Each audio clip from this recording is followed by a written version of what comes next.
सुबह उठो तो सबसे पहला काम कि उठो कैसे, अलार्म लगाते हो ना, और अगर स्नूज एक बार से ज़्यादा बजवा दिया तो समझ लो पता ही क्या आदमी एक बार स्नूज बजा दबा के फिर 5 मिनट सो गए, मतलब पहले दिन का पहला काम ही हार गए, तो हम लोग पूरे दिन भर में हारी हार मिलेगी। दिन के पहले काम में ही हार गए, पूरा दिन की शुरुआत हार से हुई ना, तो हार के दे देगा पहला पॉइंट। या ये होगा कि स्नूज बचा, अलार्म बजा, तुरंत बंद किया, तुरंत उठ गया, कुछ हुआ नहीं, बस काम से थप्पड़ मारा है, कुछ करो लेकिन उठ जाओ। अब ऐसे बेस मुंह में डाले इतना सब पी लेते हो, इतना पे आंखें खुल जाएंगे, औगी वाली कॉफी पी लो, कुछ करो, थप्पड़ करते मारो। पहला काम, पहले दिन की शुरुआत जीत के साथ होती है, और अगर जीत के साथ हो तो पूरा दिन अच्छा जाएगा। उठ गए, उसके बाद क्या है, चादर उठाई, वहाँ फेंकी, तकिया उठाया, वहाँ फेंका, पैंट चढ़ाई और टी शर्ट पहनी, कब से ऐसा एकदम लग रहा था पड़ा हुआ। पहला काम अलार्म बंद, तुरंत उठ जाओ। तुरंत उठने के बाद दूसरा, पहली जंग जीत गए, अब दूसरी जंग है कि तुरंत उठ के अपना बिस्तर तय करो। ये बात मैं नहीं बोल रहा हूँ, ये यूएसए में एडमिरल ने मुझे बात बोली थी, जब कोई सिखाया जाता है कि दिन की शुरुआत जीत के साथ की जाती है ताकि आप जीत सको पूरे दिन भर। और हम लोग करते क्या, 6 बजे का 6:05 फिर बजेगा तो अलार्म कहता है अबे आप तो उठ जाओ, काहिल अलार्म कर रहे हो, उठ जाओ, तो वो आपको बनेगा। पहले 2 काम होगा, तो तीसरा काम जो सबसे पहले हो वो आपको पता चलता है कि अब कितने दिन बचे हैं। टेंशन के लिए नहीं, हेल्थी पुश के लिए। टेंशन बोल रहे थे, इनके बाद कुछ होता नहीं, जो करने के लिए भागते हैं, टेंशन उनको होती है। कितने दिन बचे ब्रिलियंस में, कितने दिन बचे मेंस में, और कल मैंने जो किया था उसकी आज मुझे दिन भर क्या करना, उसकी टू डू लिस्ट है मेरे पास, और वो रात में बन जानी चाहिए। मैं सुबह वाले के साथ सपोर्ट नहीं करता, कभी रात में बना लो कि मेरा ये शेड्यूलिंग है, इतने बजे से इतने बजे तक मैं क्लास करूँगा, यहाँ से लेके यहाँ तक ये है, यहाँ से लेके यहाँ तक खाना है, रिविजन, पढ़ना है, नहाना है, धोना है, जो भी करना है सब पहले एक बार पहले हो जाए। मतलब सुबह उठने से पहले तक और रात में सोने तक सब चीज़ें प्रिपेयर होनी चाहिए, ताकि आप अपने माइंड को चलाओ, ताकि आपका माइंड, क्योंकि अगर आपके पास कुछ लिखा नहीं होगा तो आप वही करोगे जो आपका मन करेगा। और सबसे बेस्ट एग्जाम्पल बता दूँ, मोबाइल पे सपोज है किसी एक चीज़ को सर्च करना हो, और सर्च करने के लिए अगर आपने गूगल खोला या यूट्यूब पे कोई चीज़ सर्च की, तो यूट्यूब खोलोगे तो बहुत सारी चीज़ें दिखने लगती हैं, तो तुरंत अगर आप वहाँ पर जा रहे हो, इसका मतलब आप डिटर्मिनेट बनेंगे, इसका मतलब आपका मन आपको बहका रहा है। यूट्यूब खोला, आपका मन क्या था, मुझे कुछ एक चीज़ सर्च करनी है यूट्यूब, तो यूट्यूब खोलते समय जो दिखती है सपोज मजे की दिख गई, और वही चीज़ दिखती है जो हमने पहले सर्च किए हुए होते हैं, अब तुरंत एक बार उसमें देखो, अरे 5 मिनट की तो है। तो ये छोटी छोटी सी बात है जो करने के लिए यूट्यूब पे आए थे वही करेंगे, कुछ चीज़ सर्च करने के लिए आए तो वही सर्च करेंगे। ये होता है, देखो बहुत रॉकेट साइंस की बता रहा हूँ, लेकिन बता रहा हूँ कि दिनचर्या कैसे सुधरती है। सबसे पहले उठो, स्नूज, पहले स्नूज में उठ जाओ। जंग जीतनी है तो जंग की तैयारी हर एक चीज में होनी चाहिए। स्नूज पहले स्नूज उठ जाओ, 12 बजे घर से उठ जाओ। दूसरा काम, तुरंत अपना बिस्तर खुद तय करो, ये नहीं कि मम्मी, भाई, अपनी सिस्टर, दोस्त, रूम पार्टनर ये होता है, आपका बिस्तर आप तय करो। और तीसरा काम, जो आप जिसके लिए यहाँ पर हो वो है अपने एग्जाम की डेट के खाता है 28 मई, कितने दिन बचे हैं कंप्लीट कर जाए, तो आप फिर कुछ करेगा। ये काम आप अपने आप 3 महीने से निकलने दो, देखो सर 100 दिन बचे हैं, देखो 99 दिन बचे, फिर अवसर दिन बचे हैं, 34 दिन बचे, सर पेपर है, क्योंकि अपने आप होने देगा। और ये काम आपको अभी से करना है ताकि कुछ अच्छा हो। चलो ये सब बात होती रहेगी। और एक दो चीज़ और देखो, मैं यहाँ पर खड़े होकर पढ़ा रहा हूँ, पूरी अकेडमी यहाँ पर खड़े होकर पढ़ा रही है, किस लिए पढ़ा रही है, ताकि आप लोग 2023 वाले एग्जाम में करवा दो। मैंने पहले दिन की क्लास में बोला था पूरा ओरिएंटेशन 2023 के लिए, हाँ, और 2024 वाले के लिए तो गोल्डन पॉइंट है, उनको ये अभी मिला, अगले साल में कुछ नहीं। तो यहाँ पर लेवल कम नहीं किया जाएगा, जो चीज़ नीड है वो जरूर स्टूडेंट मिलेगी, भले आपकी चाहे नाक बंद हो चाहे आँख बंद हो जाए, क्योंकि शायद आप लोगों से बेहतर हमें पता है कि यहाँ पे कहाँ पे कौन सी चीज़ नीड है। मुझे मैं बता दूँ पूरा सिटीजनशिप का चैप्टर 20 मिनट में एक्सप्लेन कर दूँगा आपके साथ, और आप खुश हो जाओगे, बहुत खुश हो जाओगे, इतना गजब समझ में आएगा, लेकिन वो आपके लिए काम नहीं आएगा। जैसे एक एग्जाम्पल, सिटीजनशिप एक्ट पढ़ के आया ना 1955, पढ़ना था ना, रूल यही है ना, पढ़ के आए। अभी क्वेश्चन का जवाब, अगर एक पर्सन है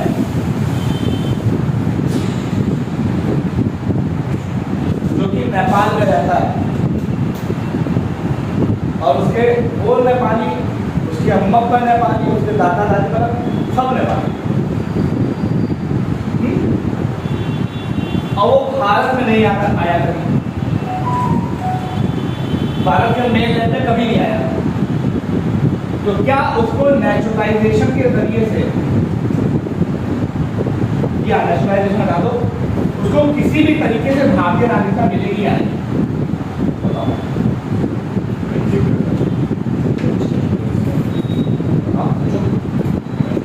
पंजीकरण पे है person of Indian origin, registration है ना, रजिस्ट्रेशन में ये रूल है कि पर्सन ऑफ इंडियन ओरिजिन किसी ना किसी फॉर्म में होना चाहिए। अब बात करेंगे क्या उसको भारतीय नागरिकता मिलेगी?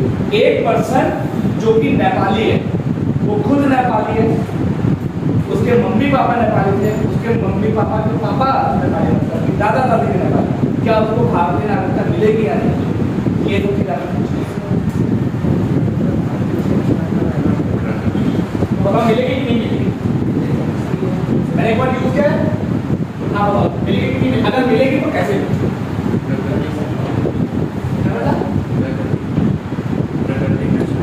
कैसे? तो मैं ये जानना चाह रहा हूँ, आपको तो नेशनलाइजेशन के जरिए नहीं मिलेगी, चलो ठीक है, एकदम सही आप कर रहे हैं, लेकिन कैसे मिलेगी? अगली बात आपको नेक्स्ट में पूछी जाए, राशन कैसे मिलेगी?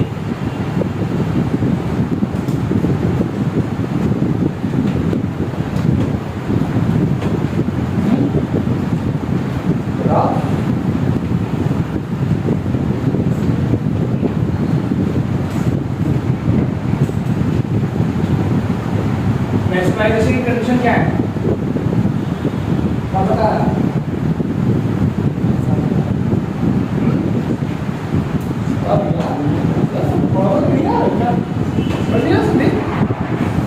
प्राकृतिक रूप से जो नागरिकता मिलती है, मैंने क्या बोला, यहाँ पे आने से पहले आपको पढ़ना पड़ेगा, बड़ी प्रश्न, प्राकृतिक रूप से नागरिकता कैसे मिलती है? देखो यूपीएससी है, ये वाला एग्जाम नहीं है कि नॉर्मल ऊपर ऊपर के पढ़ के निकल, बोला आपको पढ़ना पड़ेगा, उसको सोचना पड़ेगा। भाषा का दान मिल सकती है, भाषा का दान पर, भाषा के आधार पर प्राकृतिक रूप से नागरिकता मिल सकती है, लैंग्वेज के आधार पर, लेकिन भाषा की शुद्ध रूप है सही होता है, लेकिन नागरिकता मिलेगी कि नहीं मिलेगी?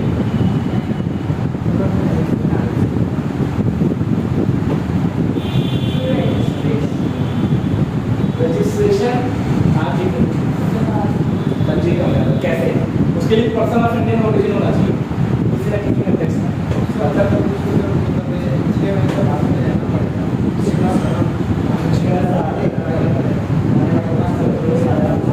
जैसे 6 महीना भारत में रहना पड़ेगा, उसके लिए कई ऑप्शन बढ़ेगा, कई कंडीशन।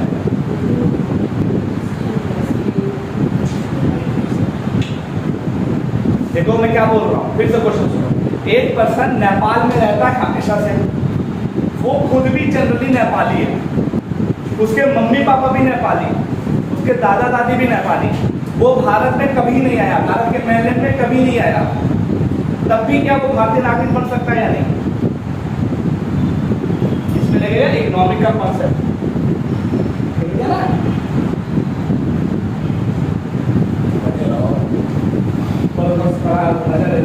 दिमाग नहीं चला रहा ना, पढ़ेगा। ये क्वेश्चन है।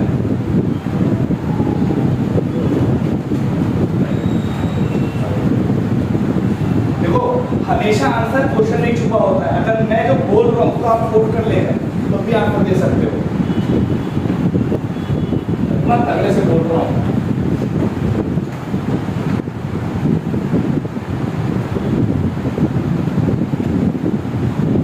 पहली बात तो नागरिकता मिल सकती है, पहली बात। और मिलेगी कैसे? नेचुरलाइजेशन के तरीके, प्राकृतिक रूप से मिलेगी। प्राकृतिक रूप बोलते हैं शादी कर ले, वो रजिस्ट्रेशन का प्रोसेस है। और इंडिया में आके इंडियन पर्सन से शादी करें, अगर लड़का बाहर है तो लड़की कोई और कोई हो सकता है। शादी करेंगे इंडिया आके फिर उसमें कंडीशन है कि 7 साल तक आपको रहना पड़ेगा। मैं क्या बोल रहा हूँ, भारत में रहेगा, भारत की मेनलैंड में रहा। चलो एक चीज बात बताओ, what is the difference between mainland of India and the Republic of India? Bharat की मुख्य भूमि और भारत के गणतंत्र में क्या डिफरेंस है? बाउंड्री क्या है?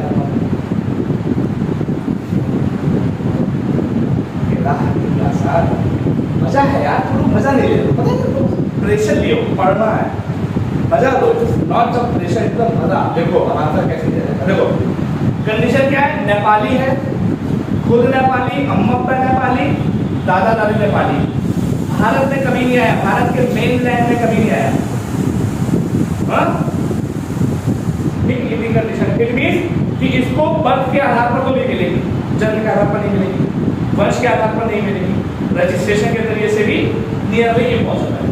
पॉसिबल कब होता? जब ये आके भारतीय किसी लड़की से शादी करता या लड़के से शादी करता, अगर ये लड़का है तो लड़की से करेगा।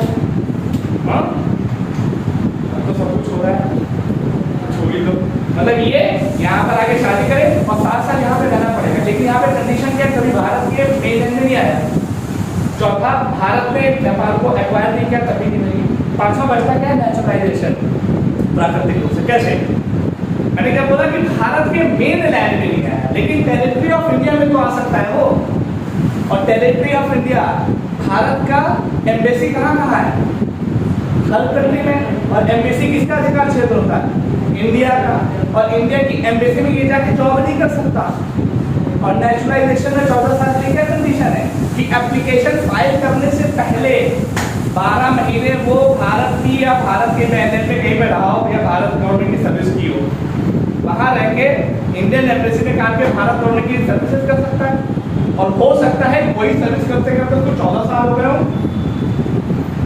समझदारी बात कहने कर पाओ, उधर बोलना कर पाओ, बोलना कर पाओ, नहीं समझ रहे, नहीं कुछ ना। अभी जब कंडीशन पढ़ो तब बात समझ आ रही है। एप्लीकेशन है तो या तो ऊपर ऊपर बता दे और तैरते रहोगे, गहराई में जाओगे, ये करो या तो ये करवा। आगे बढ़ते हैं, अभी समझ में आएगा। मैंने सिर्फ एक एग्जाम्पल दिया। अच्छी चीज़ ये है कि आपको कनेक्ट कर रहे हो, कनेक्ट इन द सेंस कि आपको ये बता पा रहे हो कि अलग अलग पॉइंट बता पा रहे हो कि शादी कर ले, अगर वो यहाँ रह ले 7 साल 6 महीना, नेचुरलाइजेशन की चीज़ है। लेकिन थोड़ा सा अभी और कनेक्ट करा, ठीक है। तो आज हम लोग पढ़ेंगे, कल तक हम लोग ने क्या पढ़ा था? ये क्या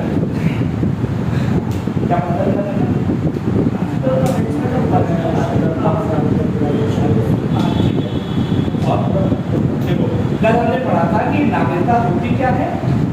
और नागरिकता के बारे में संविधान ने कहा था। तो संविधान में 26 जनवरी 1950 तक कैसे नागरिकता दी जाएगी उसके बारे में लिखा गया है। और इसके लिए 5, 6, 7, 8 आर्टिकल, 9, 10, 11 और आर्टिकल।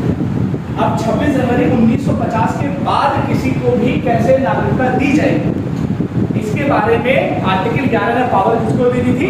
पार्लियामेंट को। और पार्लियामेंट ने उसकी क्या काम किया था? Citizenship act. पार्लियामेंट का मतलब यहाँ पे संसद है, लोकसभा, राज्यसभा, प्रेसिडेंट तीनों मिलकर। सिटीजनशिप एक्ट 1955 पास किया और इस एक्ट के तहत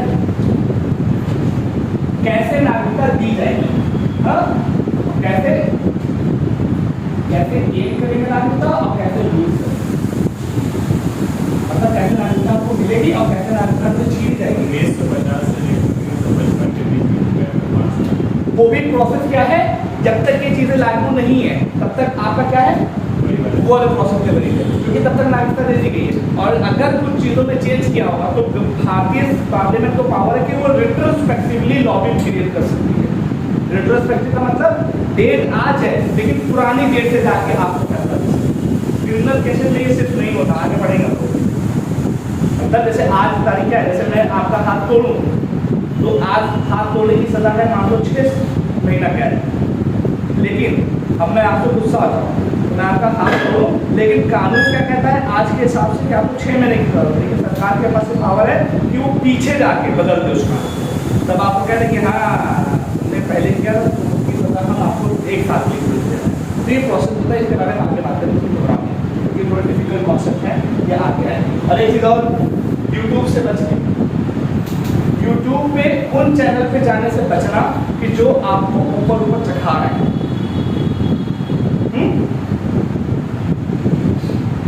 या तो आप एग्जाम कौन सा दे रहे हो वो डिसाइड करो, फिर उसके साथ जो मुझे पढ़ा।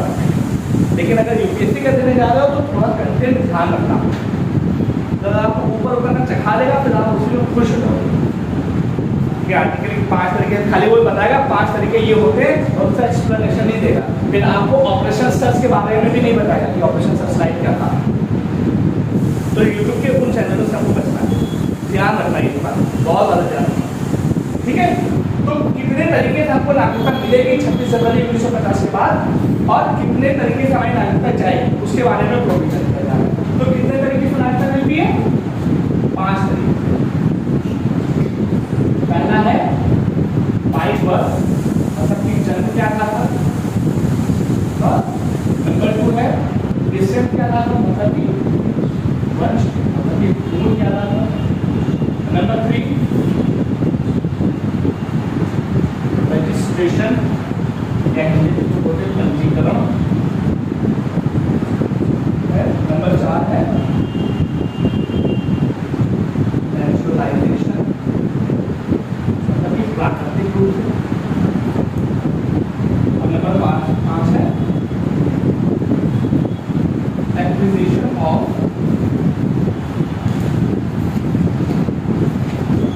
टेरिटरी, मतलब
टर्मिनेशन का मतलब कोई टर्मिनेट कर रहा है, कौन करता है? Government of India.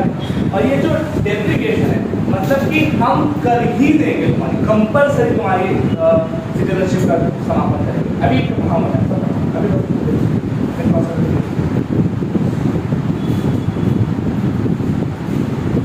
ओके आगे बढ़े।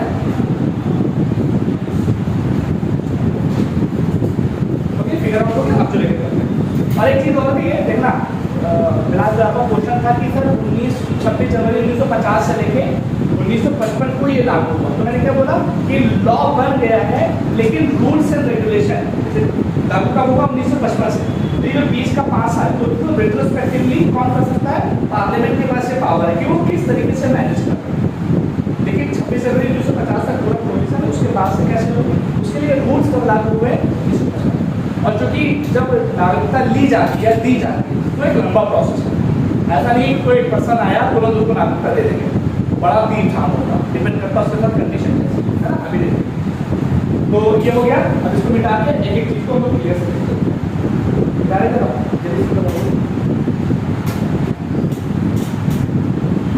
एक याद रख सकते हो तो ठीक है, नहीं याद रख सकते तो ऐसा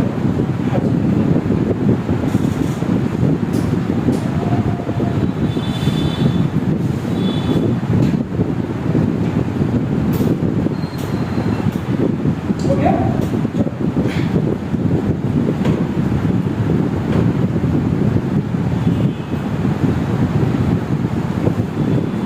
सबसे पहला बाइकोलॉजी, मतलब कि जन्म के आधार पर 26 जनवरी 1950 के बाद किसी को नागरिकता कैसे मिलेगी उसके लिए कुछ डेट है, याद रखो। 26 जनवरी 1950 से लेके 1987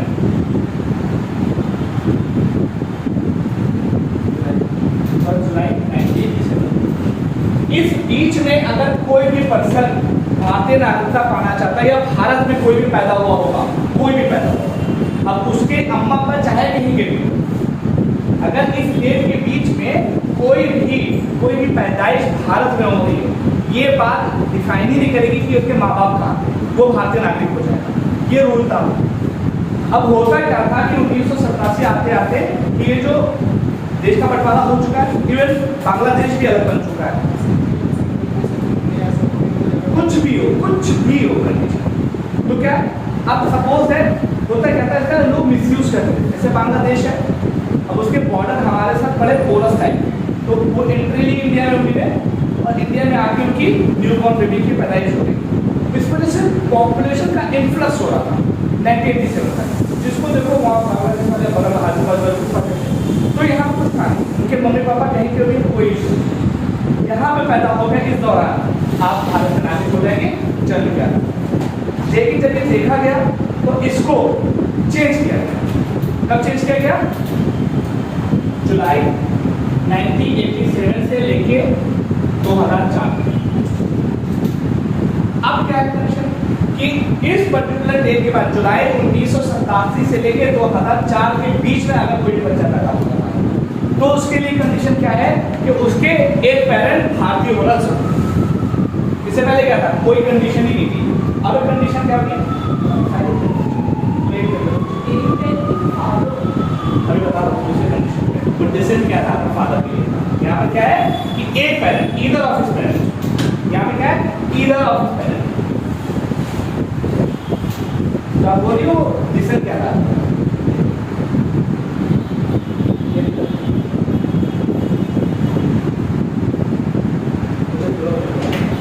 पॉइंट ये है कि जन्म के आधार पर 2-3 डेट है। पहली डेट क्या है? 26 जनवरी 1950 से लेकर 1 जुलाई 1987 के बीच में भारत में कोई भी पैदा हुआ होगा, उसके मम्मी पापा कहीं के भी कोई पैदा नहीं करता, वो भारत से नागरिक हो जाएगा। 1987 से लेकर 2004 के बीच में कोई भी बच्चा यहाँ पे पैदा होगा, लेकिन अब कंडीशन क्या है कि उसके एक दोनों में से कोई एक भारतीय होना चाहिए, तब आपका अब उसके बाद जो अब सबसे लास्ट वाला है 2004 से लेकर टिल नाउ, कोई बताओ यार कंडीशन में रेस्टोरेंट लगा आपको ये पढ़ के आया हो, यहाँ पे कंडीशन क्या है बताओ? चलेगा अब चेंज हो गई। अब क्या हुआ कि बोथ ऑफ देयर पेरेंट्स, मतलब कि टू पेरेंट्स, दोनों पेरेंट्स भारतीय होने चाहिए या एक पेरेंट भारतीय होना चाहिए, मम्मी या पापा, और जो दूसरा वाला हो वो इलीगल इमिग्रेंट ना हो।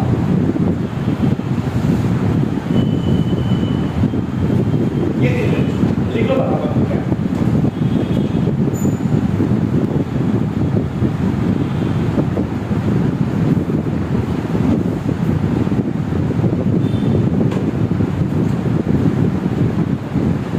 भाई याद रखना। इसी वजह से मैं इसमें मैंने 3 दिसंबर में चाहो तो लिख सकते हो 1 जुलाई से इतना टाइम नहीं कि एक बनाया दिया जाता है डेट के बाद ध्यान देने की जरूरत है। देखो बाय बर्थ 26 जनवरी 1950 से लेके अभी तक कैसे नागरिकता दी जाती है उसके बारे में कुछ रेंज है। 26 जनवरी 1950 से लेके 1 जुलाई 1987 के बीच में अगर कोई भी बच्चा भारत में पैदा हुआ उसके मम्मी पापा कहीं के भी तो भारतीय नागरिक हो जाएगा पहले।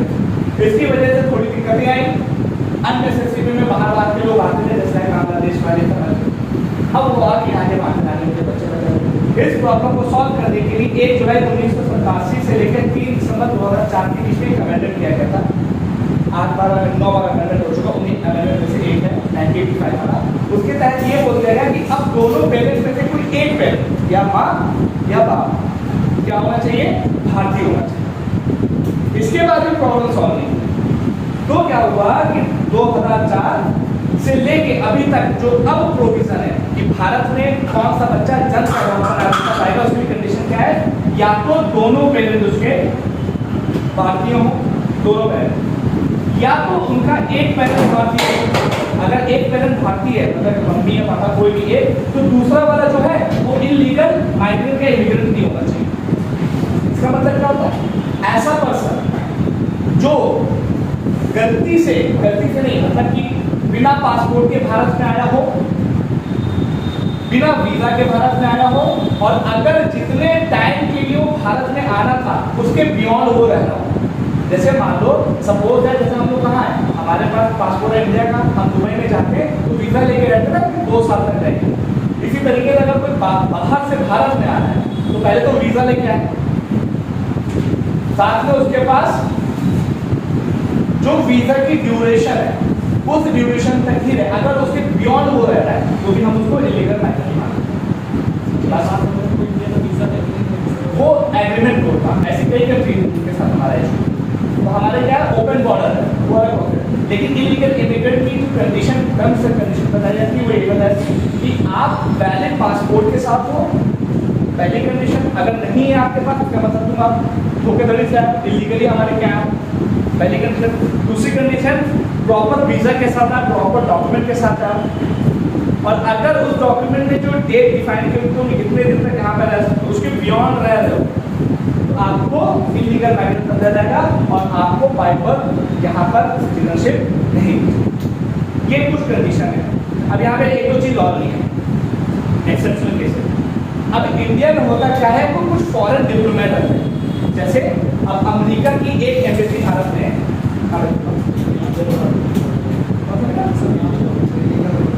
2004 से लेके अभी तक कौन सी कंडीशन फॉलो हुई है, उसमें से दोनों पेरेंट्स या तो इंडिया वाले हो या उनमें से एक पेरेंट्स इंडियन हो और दूसरा भी तो होना चाहिए, तो दूसरा इलीगल माइग्रेंट भी होना चाहिए। इलीगल माइग्रेंट किसको बोलते हैं, ऐसा आदमी जो कि इलीगल वे से हमारे भारत में घुस आया हो। अब इलीगल किसको समझेंगे, जिसके पास हमारा पासपोर्ट ना उसके पास अपना प्रॉपर। जैसे कोई भारत में आएगा तो किसी कंट्री से आएगा ना तो पासपोर्ट अपना लेके आएगा ना, तो उसके पास अगर पासपोर्ट नहीं है तो वो इलीगल माइग्रेंट हो जाएगा। वीजा लेके आएगा ना तो वीजा की एक डेट होगी, उस डेट के बियॉन्ड अगर रह रहा है, 2 साल का वीजा है, 5 साल तक रह रहा है, 3 साल गलत तरीके से रह रहा है ना, तो भी उसको तो इलीगल है। और भी कुछ टर्म्स एंड कंडीशन होगी जो कि गवर्नमेंट ऑफ इंडिया स्पेसिफाई। ये कंडीशन देखो, या तो दोनों इंडियन सिटीजन हो, दूसरा क्या है एक सिटीजन इंडियन हो लेकिन दूसरा वाला जिससे लिया हुआ है वो इलीगल माइग्रेंट नहीं होना चाहिए, बस ये है ना, इलीगल माइग्रेंट। ये बात कंडीशन आ गई। अब एक चीज और देख लो, तो एक्सेप्शन है। भारत में बहुत सारे फॉरेन डिप्लोमेट आ रहे हैं, तो उनके बच्चे जो यहाँ पैदा होंगे वो भारतीय नागरिक पहचान नहीं होंगे। पहली कंडीशन। जैसे हम लोग हैं, हमारे कुछ ऑफिसर कहाँ रहते हैं, हम हर देश की एक एम्बेसी दूसरे देश में होती है। जैसे भारत की एक एम्बेसी यूएसए में है, भारत की एम्बेसी ब्रिटेन में है, भारत की एम्बेसी यूएई में, जहाँ पर हमारे एक ऑफिसर रहते हैं ताकि हमारे और उस कंट्री के साथ रिलेशन अच्छे रहें और उनके साथ हमारा जो चीज़ें कॉन्टैक्ट उनके साथ आए तो एम्बेसी बोलते हैं। इसी तरीके से हर एक कंट्री की एम्बेसी भारत में भी होगी, तो वो लोग यहाँ पे रहते हैं। अब उनके का बच्चे नहीं होंगे, क्या होता है, रोबोट होते हैं, तो उनके भी बेबी भी होंगे, तो वो जो होंगे वो कहाँ, भारत में। तो इस आधार पर उनको भारत की नागरिकता नहीं होगी। तो जो फॉरेन डिप्लोमेट भारत में डिप्लॉय होते हैं उनको नागरिकता जन्म के आधार पर नहीं होगी। और तीसरा, फॉरेन डिप्लोमेट की नहीं थी। और एक ध्यान रखना, एलियंस में किसको नहीं थी, एनिमी एलियन। फॉरेन डिप्लोमेट के जो उनको नहीं थी, और एनिमी एलियन। एनिमी एलियन का मतलब बताया था मैंने, ऐसी कंट्री जिसके साथ हम लोग वॉर पे हों, और मैंने एक पर्सन को भी बताया था, इंडियन सिटीजन, है ना, इंटेंशनली कर रहा हूँ, दूसरे बच्चों को जन्म का रिजल्ट किया, इतना प्रोविजन है, ध्यान रखना है। सर आपने बताया था कि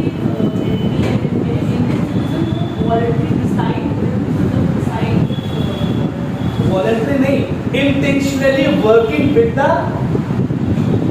उस कंट्री के साथ इंटेंशनली वर्क कर रहा है, बिजनेस कर रहा है कि जिसके साथ अभी हमारी वॉर चल रही है। नहीं सर आपने मतलब बोली तो इंडियन सिटीजन वॉलंटरी रिसाइड और ट्रेड विद दैट स्टेट और वॉलंटरी रिसाइड। वॉलंटरी रिसाइड का मतलब स्वेच्छा पढ़ने का मतलब अपनी इच्छा के साथ वहाँ पर रिसाइड भी कर रहा हो, जैसे रिसाइड कर रहा हो। अब जनरली क्या है, अगर किसी कंट्री के साथ आपके से इंडिया की पाकिस्तान के साथ वॉर चल रही है तो इंडियंस क्या करेंगे, वापस आना चाहेंगे ना भारत में, लेकिन उसका कहना हम यही रहेंगे, हम नहीं जाएंगे। तो तुम क्या बोलोगे, वॉलंटरी वो रिसाइड कर रहा, अपनी मर्जी से वो वहाँ पर रिसाइड कर रहा, ऐसा हो, और साथ ही साथ उनके साथ तगड़ा वाला बिजनेस का भी प्रोसेस कर रहा है। तो ये सब पहली कंडीशन समझ आ रही है, एक बार फिर से देख लो। हाँ देखो, जन्म के आधार पर कैसे भारत को नागरिकता दी जाती है 26 जनवरी 1950 से लेकर अभी तक, इसकी कुछ क्लासिफिकेशन कुछ डेट है। 26 जनवरी 1950 से 1 जुलाई 1987 तक कोई भी हो भारत में पैदा हुआ भारतीय नागरिक हो जाए, पहली कंडीशन। 1987 से 2004 के बीच उनमें से कोई एक भारतीय नागरिक है, चाहे मैंने मतलब चाहे कोई, चाहे फॉरेन ही क्यों, एक सवाल नीचे लिखा और अब ये कंडीशन चेंज होगी ना, कब चेंज होगी, अब तक वो ये यहाँ से लेके यहाँ तक इसमें से एक होना चाहिए, और 2004 से लेके अभी तक क्या कंडीशन है, दोनों भारतीय सिटीजन हो, दोनों में से कोई एक भारतीय सिटीजन हो, और जो दूसरा वाला शादी हुई है वो इलीगल माइग्रेंट नहीं होना चाहिए। हाँ, और इलीगल ये कंडीशन है, इस पर कुछ एक्सेप्शन क्या है कि फॉरेन डिप्लोमेट के जो बच्चे या पैदा होंगे उनको नागरिकता जन्म का आधार पर नहीं दी जाएगी, और एनिमी एलियन जो होंगे उनको भी जन्म का आधार पर नागरिकता नहीं दी जाएगी। एनिमी एलियन क्या होते हैं, हमें इस पे नेक्स्ट हेडिंग डिसेंट।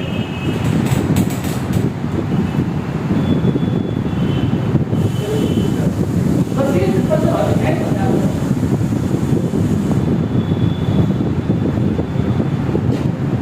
चलो डिसेंट के बारे में तो बताओ, मैं हो कि आपको पता है और बता रहा है डिसेंट का मतलब वंश क्या था, मतलब मूल क्या था, पापा या तो फादर वो इंडियन मेल डिसेंट है वो फादर ठीक है। बाद में फिर चेंज भी कर दिया। 1992 देखो दो कंडीशन है, 1950 से लेकर 1995 तक था कि अब्बा भारतीय होने चाहिए जब उसकी पैदाइश होगी, अभी बताऊंगा पता चला। दूसरी डेट है 1992 से लेके 2004 तक, उसमें क्या दोनों कोई भी हो सकता, और उसके बाद क्या कंडीशन है,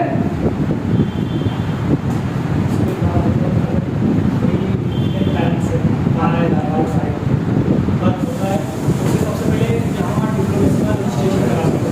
साल के अंदर करें, और अगर एक साल क्रॉस हो गया तो सर वो सेंट्रल गवर्नमेंट अगर एक्सटेंशन दे सकती है। गुड, हाँ एक्सटेंशन दे सकती है। अब एक कंडीशन और भी है कि अगर एक्सटेंशन देखें, अभी तो इसको पहला देख लो, पहली कंडीशन क्या है, इसमें कुछ देश है तो वंश के आधार पर भैया अगर ऐसा करना हो तो बाहर जाएगा, लोग हमसे पूछो बात थोड़ा हमसे क्लास में डिस्टर्बेंस नहीं हो सकता, जो भी पूछना बाद में बात कोई भी क्लास में डिस्टर्ब करने की जरूरत नहीं, ठीक है, जब मैं क्लास चलेगा आपको जो पूछना हो ओके। वंश क्या है, वंश का मतलब क्या कि हम हैं, मेरे बच्चे हैं और भारत के बाहर कहीं जन्म हुआ, सपोज दैट बाहर कहीं जन्म हुआ, तो सपोज दैट एक पर्सन जिसका बाहर जन्म हुआ है तो उसको वंश के आधार पर भारतीय नागरिकता मिलेगी। कैसे, अगर वो जन्म 1950 से लेके 1992 के बीच में हुआ हो, तब यहाँ पे क्या कंडीशन थी कि उनके जो पिता हैं वो इंडियन होने चाहिए, उनके पिता क्या होने चाहिए, इंडियन होने चाहिए। पहली मतलब जैसे मान लो सपोज है एक इंडियन थे और वो बाहर गए, बाहर ने शादी कर ली, उनकी जो लुगाई है वो दूसरे कंट्री की, हाँ बीवी दूसरे कंट्री, तो अगर 1950 से लेकर 1992 के बीच में उनसे जो बेबी होगा तो वो वंश के आधार पर होगा, उनके फादर इंडियन है तो उसको भारतीय नागरिकता मिल जाएगी। ये कंडीशन 1992 के बाद से लेके कब तक, 2004 तक है। कहा यार गलत है, हम लोग जेंडर वाइज हो रहे हैं, जेंडर वाइज नहीं हो रहा, चाहे माँ हो चाहे बेटा हो, दोनों में से कोई एक, तो यहाँ क्या कर दिया, ईदर ऑफ दी हेल्थ, मतलब चाहे माँ हो चाहे फादर, ये कंडीशन होती है। अब 2004 के बाद क्या कंडीशन है, 2004 के बाद से अभी तक की कंडीशन क्या है, 2004 से till now condition nearly same है, लेकिन बस एक चीज ऐड कर दी गई है कि जब बेबी की पैदाइश होगी तो उसके 1 साल के भीतर विदिन 1 ईयर आपको भारतीय दूतावास इंडियन एम्बेसी में जाके बताओ कि हमारी ये बेबी हुई है, अब हम इसको भारतीय नागरिकता दिलवाना चाहते हैं। कितने साल के भीतर, विदिन 1 ईयर आप इंडियन एम्बेसी में जाओगे, इंडियन एम्बेसी या मतलब जहाँ पर इसका ऑफिस हो वहाँ जाओ, वहाँ पे जाओ और 1 साल के भीतर में बताओ कि ये हमारी बेटी हुई है या बेटी हुआ है, तो इसको हम भारतीय नागरिकता दिलाना चाहते हैं। और सपोज दैट 1 साल के भीतर ये नहीं हो पाया, तब आपको क्या करना पड़ेगा कि ये 1 साल के बाद आपको पता चल पाए कि ऐसा करना होता है, तो आप क्या करोगे, सेंट्रल गवर्नमेंट से इसका अप्रूवल लोगे कि हमसे ये गलती हो गई कि हम 1 साल के भीतर नहीं बता पाए, अब हम चाहते हैं कि हम ये बता रहे हैं, अब हमें नागरिकता मिल जाए, तो सेंट्रल गवर्नमेंट आपको इसके 1 साल की पीरियड को बढ़ा भी सकती है। जैसे मान लो कि आप 1.5 साल पर पहुंचे तो वो 1.5 साल आगे नहीं कर सकते। हाँ, ये हो गया इसके जरिए से नागरिकता, यहाँ पे किसके जरिए से नागरिकता मिली है, वंश के आधार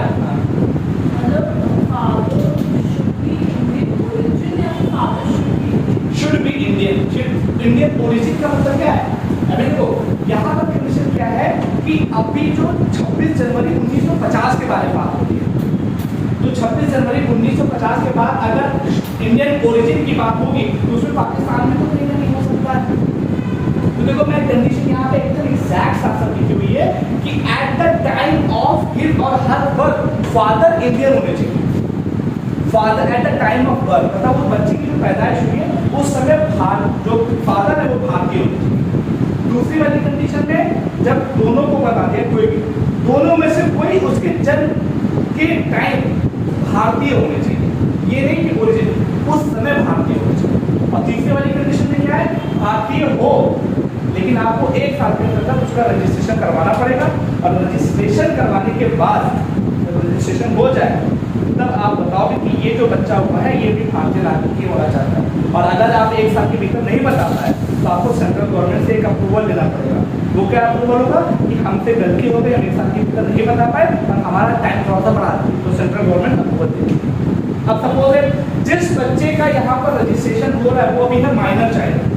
माइनर चाइल्ड का मतलब 18 साल से कम उम्र का जो भी होता है उसको माइनर बोलते हैं। मैं अपने डिसीजन खुद नहीं देता। अभी तो माइनर चाइल्ड को वंश के आधार पर मिल गई, लेकिन अब सपोज है कंडीशन ऐसी हो कि जैसे वंश के आधार पर हम नागरिकता दे रहे हैं, कोई दूसरा देश जहाँ पर वो रह रहा हो वो भी इस तरह की कोई फैसिलिटी देता हो, तो हो सकता है वंश के आधार पर उनको नागरिकता मिल गई और दूसरी कंट्री उसके कोई रूल्स एंड रेगुलेशन होंगे उसके आधार पर भी उसको नागरिकता मिल जाए, तब क्या कंडीशन होगी बताएगा। जैसे ही 18 साल का हो 6 महीने के भीतर उसको बताना पड़ेगा, या ऐसा बोले कि वो भारत का नागरिक रहना चाहता है, और अगर ऐसा नहीं बताया तो उसकी भारतीय नागरिकता ये उस देखो अभी क्या है ना, जैसे बेबी पैदा होगा वो तो छोटा बेबी 1 साल का होगा, 2 साल का होगा, 3 साल का होगा, 4 साल का होगा, जब तक 18 साल का नहीं होगा तब तक क्या है वो माइनर है। माइनर का मतलब अभी बालिग है इंडियन कानून के साथ। लेकिन जब 18 साल का हो जाएगा तो जैसे हमने वंश के आधार पर उसको नागरिकता तो दे दी है, लेकिन हो सकता है कोई दूसरा देश भी इसी तरह का कोई रूल लगाता हो, उसके जरिए उसको भी नागरिकता मिल जाएगी। माइनर है तब तक तो कोई दिक्कत नहीं, लेकिन जब वो अडल्ट हो गया 18 साल का हो गया तो हो सकता है कि दूसरा वाला लॉ वो डुअल सिटीजनशिप हो जाएगा। सपोज अमेरिका के अंदर तो मिल गई, तो जब वो 18 साल का हो उसके तुरंत 6 महीने के भीतर वो ये एक्सेप्ट करे कि हम भारतीय ही रहना चाहते हैं, भारतीय नागरिकता लेना चाहते हैं, तो उसको क्या करना पड़ेगा, जो दूसरी वाली नागरिकता मिली होगी उसको त्यागना पड़ेगा। और अगर त्यागा नहीं तो आर्टिकल 9 इस पर लग जाएगा, और आर्टिकल 9 लगा तो क्या होगा, उसकी उस भारतीय नागरिकता सिंपल कर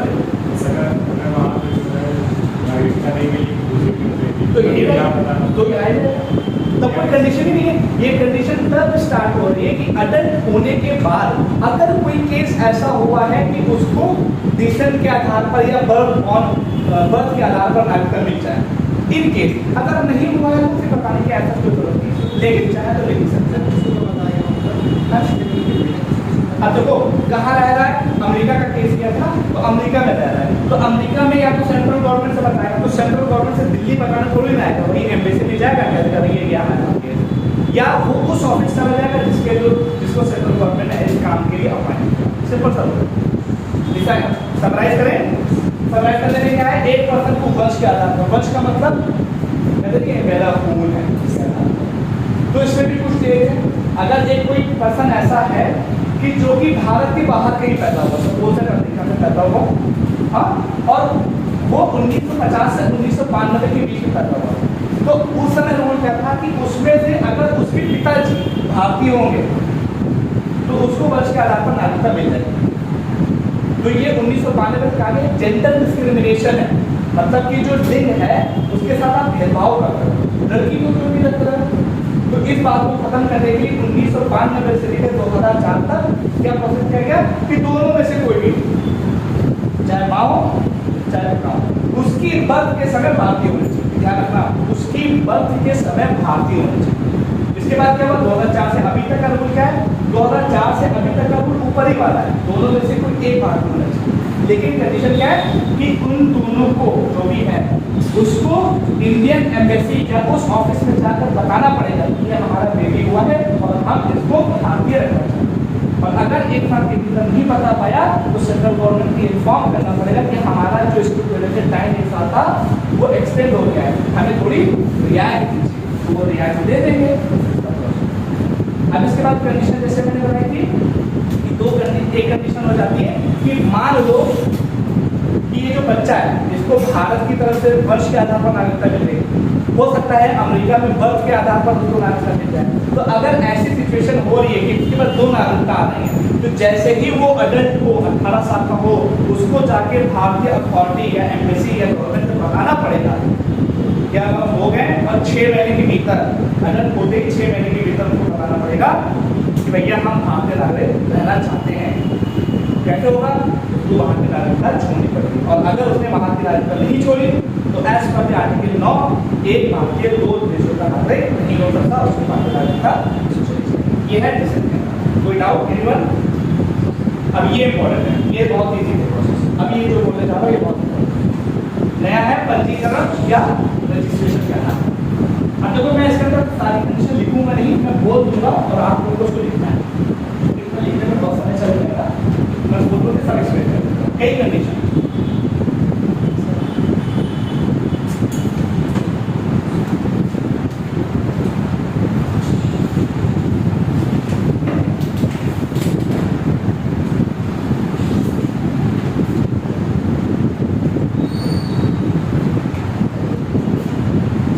बाय रजिस्ट्रेशन मतलब कि पंजीकरण करना।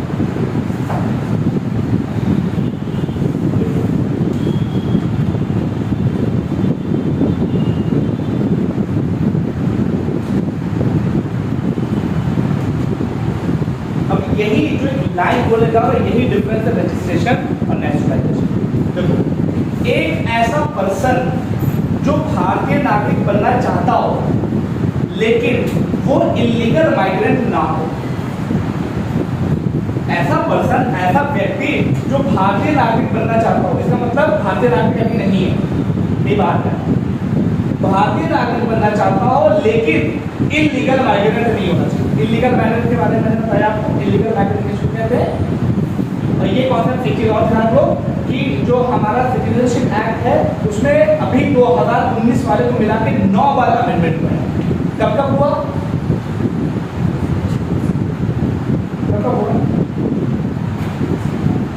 1960, 1965, 1985, 1986, 1992, 2003, 2005, 2015। देखो कौन से देखो 1957, 1960, 1985, 1986 ये 2 बार साथ ही साथ हो गए। फिर 1992, 2003, 2005, 2015 अब आखिरी वाला 2019। मतलब 9 बार अमेंडमेंट किया जा चुका है जब जब जरूरत। और जब मैं बताता हूँ ना कि इस डेट से इस डेट तक वो किसी अमेंडमेंट के जरिए से। तो जो इलीगल माइग्रेंट का वर्ड है ये कब आया है? ये आया 2003 वाले के बाद। अरे वो चीजें नहीं देखो ऐसा पर्सन जो भारतीय नागरिक बनना चाहता हो लेकिन भारतीय नागरिक नहीं, इसका मतलब भारतीय नागरिक बनना चाहता हो लेकिन वो इलीगल माइग्रेंट नहीं होना चाहिए। हो सकता है जैसे मान लो कि अमेरिका का नागरिक है, अमेरिका का पर्सन है और वो भारतीय नागरिक बनना चाहता है, तो इलीगल माइग्रेंट वो कैसे नहीं होगा? अगर उसके पास वैलिड पासपोर्ट हो तो उसको भारतीय नागरिकता मिल सकती है। लेकिन उसको भारतीय नागरिकता तभी मिलेगी जब इनमें से जो मैं अभी कंडीशन बताने जा रहा हूं इनमें से किसी एक कंडीशन को भी फॉलो करता हूं। अब यहां पर कुछ कंडीशन है। सबसे पहली कंडीशन क्या है? देखो सबसे पहली कंडीशन क्या है कि वो पर्सन ऑफ इंडियन ओरिजिन होना चाहिए और 7 साल तक भारत में रहता हुआ होना चाहिए।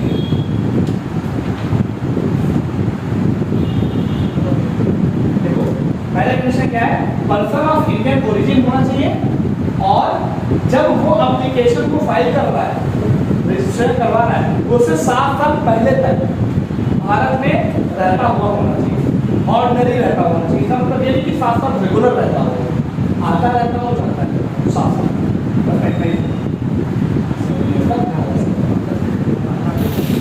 Person of Indian origin. अब देखो पर्सन ऑफ इंडियन ओरिजिन कौन है? बहुत ध्यान से देखो मैं बोल रहा हूं a person shall be deemed to be a person of Indian origin। मैं हिंदी में बात करूंगा। A person shall be deemed to be a Indian origin या person of Indian origin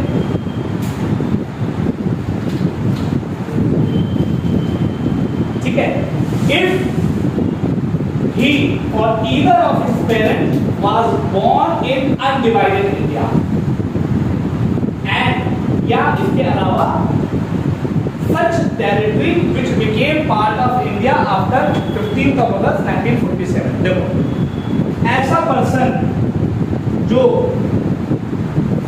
undivided India में पैदा हुआ हो, अनडिवाइडेड इंडिया में पैदा हुआ हो। अनडिवाइडेड इंडिया का मतलब ऐसा भारत जो कि गवर्नमेंट ऑफ इंडिया एक्ट 1935 के तहत हो और उसमें कौन कौन चीजें आती थी? पाकिस्तान भी शामिल था भारत भी शामिल था, बांग्लादेश अनडिवाइडेड इंडिया। और दूसरी कंडीशन क्या है? दूसरी कंडीशन ये है कि 15 अगस्त 1947 के बाद जो भाग भारत में शामिल हुए वहां से वो बिलोंग करता है, जैसे सिक्किम और पुडुचेरी, दादरा नगर हवेली, कोंकण, तमिलनाडु, ये तो कहाँ थे? भारत के 15 अगस्त 1947 को भारत के एसेंशियल पार्ट नहीं थे। मैंने बताया था पुर्तगाल से लिया था हमने, फ्रेंचों से लिया था, सिक्किम में चोगियार थे, याद है ना? एसेंशियल पार्ट का नाम थे, भारत में बाद में शामिल हुए। ऐसे जगह है जो भारत में 15 अगस्त 1947 के बाद शामिल हुए हों, या ऐसे रीजन जो कि अनडिवाइडेड इंडिया हो, इसमें रहने वाला कोई भी पर्सन होगा, उसके माता पिता भाई बहन, तो वो पर्सन ऑफ इंडियन ओरिजिन है। 15 अगस्त 1947 को क्या सिक्किम हमारा पार्ट था? क्या दमनदीप, दादरा नगर हवेली हमारे पार्ट थे? क्या गोवा हमारा पार्ट था? नहीं था ना। ये 15 अगस्त 1947 के बाद शामिल हुए। तो ऐसे रीजन जो 15 अगस्त 1947 के बाद शामिल हुए हों, उस पर रहने वाला कोई भी पर्सन होगा, उसको भी हम लोग person of Indian origin. Is that clear? नहीं, ये रूल बताया, मैंने बताया कुछ चीजें रेट्रोस्पेक्टिव है। अब जैसे आपको क्वेश्चन किया कि हम इसकी बात ही क्यों कर रहे हैं, तो मैंने क्या बताया, जो सिटीजनशिप का जो कॉन्सेप्ट होता है वो लॉन्ग ड्यूरेशन के, अब देखो 7-7 साल की बात हो रही है। तो सपोज एक पर्सन है, जैसे 26 जनवरी 1950 को या 27 जनवरी 1950 को ही कर दिया कि हम अनडिवाइडेड इंडिया के पार्ट थे, तब भी इसको करने में कितना समय लग जाएगा? 7 साल। कितना हो जाएगा? 1957। तो एक रूल्स एंड रेगुलेशन बनाने के लिए वो कंडीशन कहीं फॉलो होते हैं। आगे ये सिग्मा बहुत तगड़ा सा है, इसमें बहुत रेंजेस हैं, तो don't bother about it, but point is that person of Indian origin. अब इसकी कंडीशन क्या है? तो पहली कंडीशन क्या है कि ऐसा पर्सन ऑफ इंडियन ओरिजिन जो कि 7 साल ऑर्डिनरी भारत में रिसाइड कर रहा हो, मतलब 7 साल से भारत में रह रहा हो, तो वो रजिस्ट्रेशन करवा सकता है, तो वो भारत का नागरिक बन जाएगा। ये पहली कंडीशन। अब दूसरी कंडीशन, ठीक है, दूसरी कंडीशन क्या है कि दूसरा, अगर एक पर्सन ऑफ इंडियन ओरिजिन है लेकिन वो आउटसाइड इंडिया रहता, अगर आउटसाइड अनडिवाइडेड इंडिया में रहता है,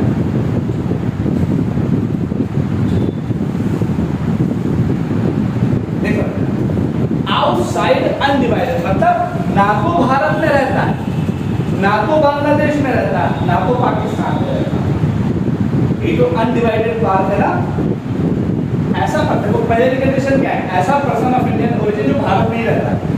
दूसरी कंडीशन क्या है? हो सकता है वो पर्सन ऑफ इंडियन ओरिजिन ना तो भारत में रहता हो, ना तो पाकिस्तान में रहता हो, ना तो बांग्लादेश में रहता हो। उसको अगर नागरिकता देनी होगी तो क्या करेंगे? अगर वो भारतीय नागरिकता चाह रहा हो तो उसको क्या करना पड़ेगा? रजिस्ट्रेशन के जरिए से नागरिकता, ठीक है। उसके लिए 7 साल वाली कंडीशन, ऐसा चार्टर कंडीशन नहीं।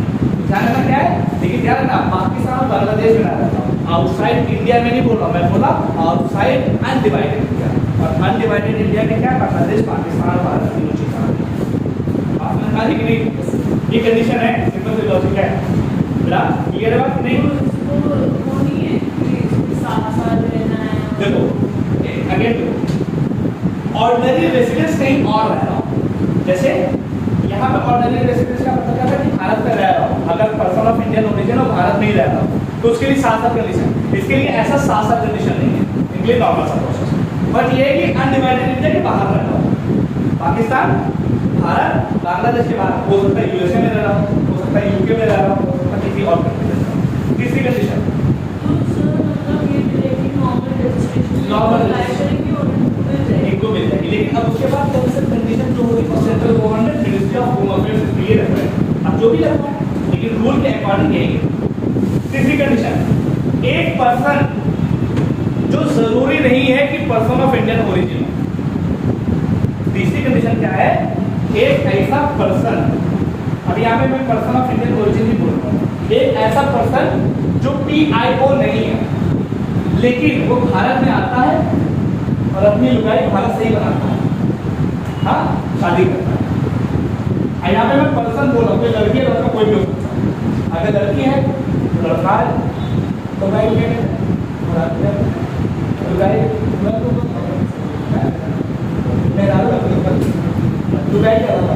पति नहीं, लुगाई मतलब बीवी, तो मुदर क्या कहते हैं? मोटी पति है ना? तो अगर एक लड़की है वो शादी करती है किसी लड़के से, अगर एक लड़का है वो शादी करता है भारत की किसी लड़की से, और फिर 7 साल भारत में रहे, कितने साल? 7 years भारत में रहे, चोरू बन गए, फिर चोरू गुलाम बन गए। क्या कंडीशन है?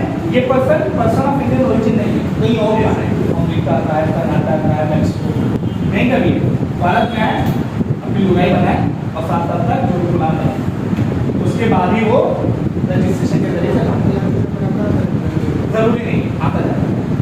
ऑर्डिनरी रेसिडेंस जब लगातार होगा तो उसके बारे में हम बताएंगे। क्लियर? ये तीसरी कंडीशन है बेटा। वो दूसरी कंडीशन भी बनाएंगे, वो नेशनल कंडीशन है। देखो जैसे एमआरडी एमआर फैन और यहाँ आए तो हम सब यहाँ कर ले एमआरडी एमआर के चीज और बढ़ जाए, तो हम तो सबसे पहले तैयार हो जाएंगे। वो आए, फॉरेनर है, अमेरिका के मतलब दूसरी कंट्री की हीरोइन है, वो यहाँ आए, मैं हाँ एक्चुअली सबसे शादी करेगा, तो बहुत देर रहेंगे, तो हम क्या करेंगे? हम उनसे ब्याह कर लेंगे, हमारा ब्याह उनसे हो जाएगा। तो पहले वो यहाँ पर 7 साल तक रहे, अब 7 साल तक रहने का मतलब ये नहीं करते करना चाहिए, लेकिन ये है कि शादी के बाद भारत में 7 साल रहे। अब वो चाहती कि नहीं भारत का माहौल बहुत अच्छा है, मेरे बेटी का नागरिकता मांगता है, तो क्या करना पड़ेगा? शादी के बाद भारत में रहना स्टार्ट करते और 7 साल तक रहें, और 7 साल रहने के बाद ही वो इस तरीके से रजिस्ट्रेशन करवाओ।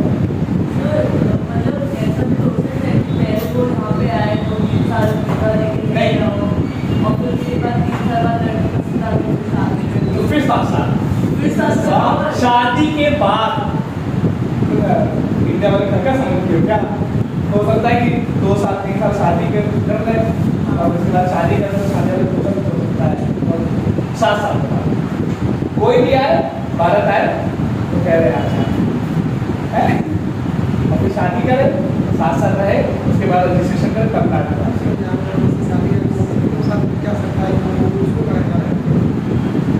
हमारे ऊपर करेगा ना, हम चाह रहे हैं चाह रहे हैं वो डिपेंड जरूरी नहीं एक्सेप्ट करेगा कि जो गुलाम है ना कि अगर उसको राइट कर चाहिए तो उसको 7 साल यहाँ पर ऐसा। अब उसके बाद क्या होगा? रह रहे नहीं रह रहे, जा रहे नहीं जा रहे। हेलो सर, वो है कौन है ना यार? तो तुमको फोटो भी दिखाएगा, तो तुमको कहोगे साथ में शादी करेंगे। चलो चौथी कंडीशन दिल्ली अब आप आओ। देखो चौथी कंडीशन क्या है? अगर एक बच्चा जिसका तो अभी कुछ नहीं, वो दूसरी जैसे अगर ये कोई शादी करने पे डिसीजन है, एक हमने बताया देखो यहाँ पे क्या है, 7 साल से पहले रह रहा कोई मैटर नहीं, 7 साल से पहले रह रहा उसको पर्सन ऑफ इंडियन ओरिजिन होता है। यहाँ पे ये जो पर्सन है वो पर्सन ऑफ इंडियन ओरिजिन नहीं है, कहीं दूसरी कंट्री का है, उसको अगर भारत में रजिस्ट्रेशन के जरिए से नागरिकता चाहिए तो पहले उसको लुगाई अपनी बनानी पड़ेगी।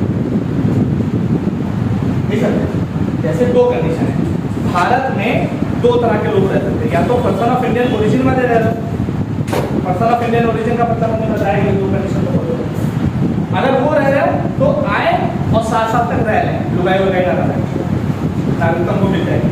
लेकिन अगर एक ऐसा आदमी जो फॉरेनर हो, पर्सन ऑफ इंडियन ओरिजिन ना हो, भारत में आ रहा हो और रजिस्ट्रेशन के जरिए से उसको नागरिकता चाहिए तो उसको अपनी लुगाई बनानी ही पड़ेगी, तो शादी करनी पड़ेगी, और शादी करने के 7 साल तक उसको भारत में रहना पड़ेगा, तब registration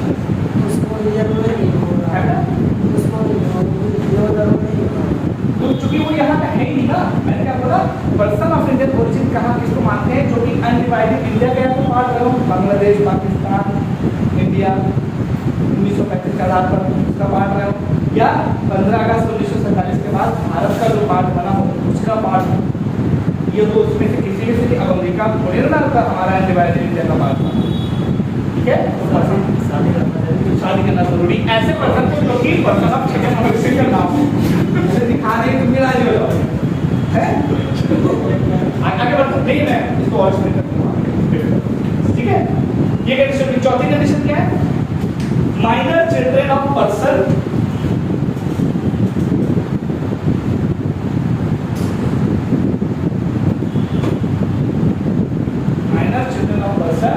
who are citizen of India, are citizen of India।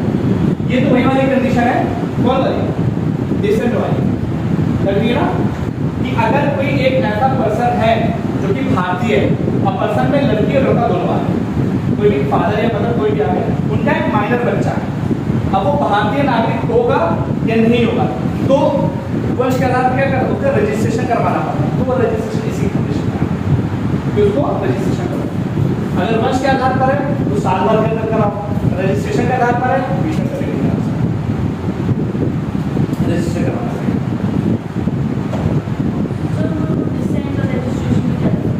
Decent और रजिस्ट्रेशन का मतलब है, डिसेंट में एक एज क्राइटेरिया डिफाइन है, डिसेंट में वंश के आधार पर आपको दिया ही जा रहा है।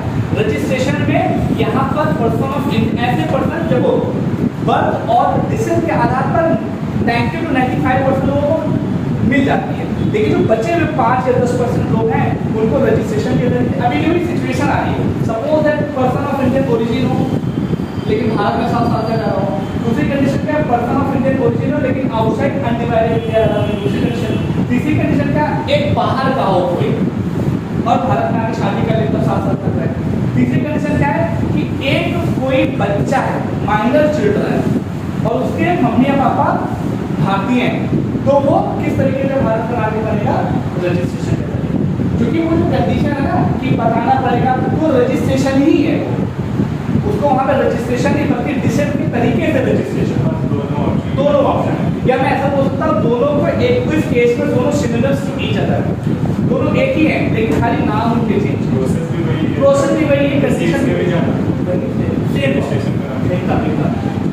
पांचवी कंडीशन, अब देखो, अब इसके बाद उसी की दूसरी कंडीशन आ रही है, अगर वो एक ऐसा पर्सन जो कि अडल्ट हो गया और उसके मम्मी पापा तो भारतीय हैं लेकिन वो अब अडल्ट हो गया, अब अडल्ट होने के बाद वो भारतीय नागरिक बनना चाहता है या नहीं बनना चाहता है, यहाँ पे अडल्ट हो गया, तो अडल्ट होने के बाद क्या कंडीशन थी, हो सकता है वंश के आधार पर वो भारतीय भी हो सकता है वंश के आधार पर उसको किसी और तरीके से नागरिकता मिली, जैसे मैंने भी कंडीशन बताई कि वंश के आधार पर उसको नागरिकता मिल गई माइनर को, और जब बड़ा हो गया तो फिर हम भारतीय नहीं रहना चाहते, अमेरिका वाला रहना चाहते, या दूसरी कंडीशन हो सकती है हम अमेरिका का नहीं रहना चाहते, भारतीय रहना चाहते, तो क्या कराएगा, रजिस्ट्रेशन। और यह कंडीशन और इसमें क्या कंडीशन है, सपोज दैट मान लीजिए कि एक पर्सन है जो कि अब अडल्ट हो गया है, एक अडल्ट पर्सन है, उसके मम्मी पापा जैसे एक सपोज मान लो ध्यान देना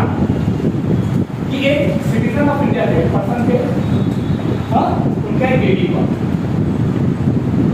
ठीक, अब बेबी क्या है, माइनर। अब इसको कौन सी नागरिकता मिलेगी, उनके मम्मी पापा जो बताएंगे वो, सपोज दैट उसको इंडियन मिल गई और साथ ही साथ उसको यूएसए की मिल गई, सपोज दैट। जब वो अडल्ट हो गया तो हो सकता है कि उसने अमेरिका वाली ले लेकिन अब उसको लग रहा है नहीं यार अमेरिका वाली बहुत ये चीज है, हमें लगी भारतीय वाली क्या ले लीजिए, भारतीय वाली। अब ये पर्सन बताओ कैसा है, ये पर्सन ऑफ इंडियन ओरिजिन भी है ना, किसी मम्मी पापा क्या सिटीजन ऑफ इंडिया, साथ ही साथ अडल्ट होने के बाद इसके पास खुद भी अधिकार है कि कहाँ का नागरिक रहना चाहता है या नहीं रहना चाहता। अब उसने कहा या तो अमेरिका की, तो अमेरिका की रिनाउंस करेगा और भारत की कब लेगा, जब ये अडल्ट हो जाए, जब अपनी एज फुल कैपेसिटी पे आ जाए। फिर कंडीशन है, अगर एक अडल्ट है वो भारत का नागरिक रहना चाहता है या नहीं रहना चाहता, वो उसके ऊपर प्रोसीड करेगा। और किस तरीके से आएगा? रजिस्ट्रेशन। सिंपल सा केस है, ज़्यादा उसमें एक्सप्लेनेशन और नहीं करेंगे। नेक्स्ट पॉइंट,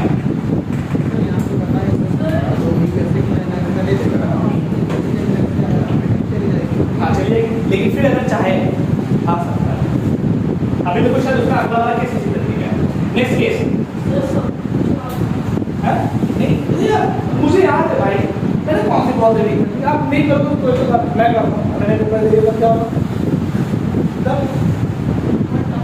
नहीं टफ नहीं है, रिलैक्स करो यार, टफ नहीं है, तब बनाओ तो टफ है। अभी देखो नेक्स्ट कंडीशन,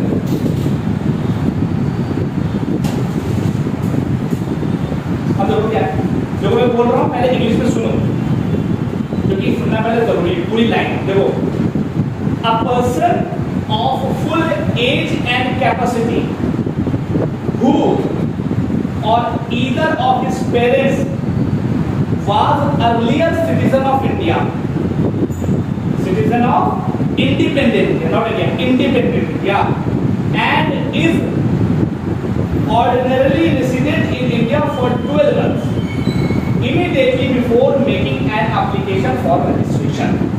देखो, एक पर्सन अपनी फुल एज एंड कैपेसिटी में मतलब अडल्ट हो चुका है, उसके मम्मी पापा पहले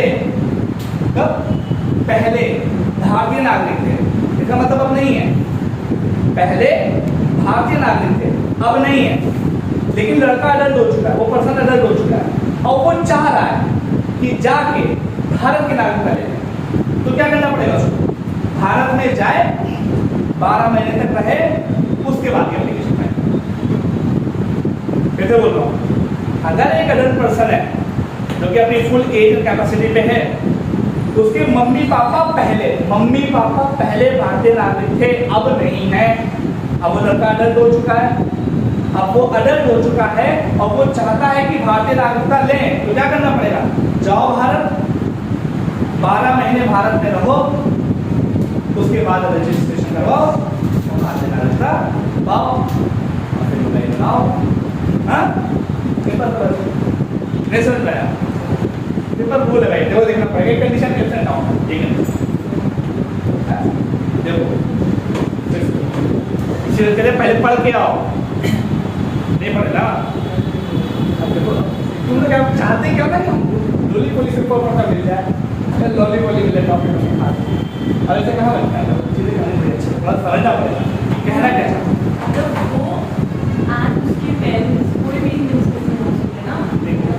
कंडीशन क्या है? एक पर्सन है जो कि अडल्ट हो चुका है, फुल एज एंड कैपेसिटी में आ चुका है, उसके मम्मी पापा पहले सिटीजन ऑफ इंडिया थे,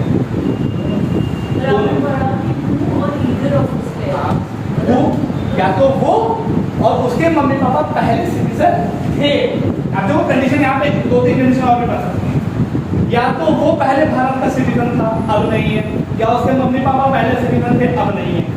तो इस कंडीशन में उस पर्सन के लिए क्या है? जो चाह रहा है भारत जाओ, 12 महीने रहो, उसके बाद रजिस्ट्रेशन। देखो ज़्यादा कॉम्प्लिकेटेड नहीं, बस सिंपल सा रूल बना हुआ देखिए।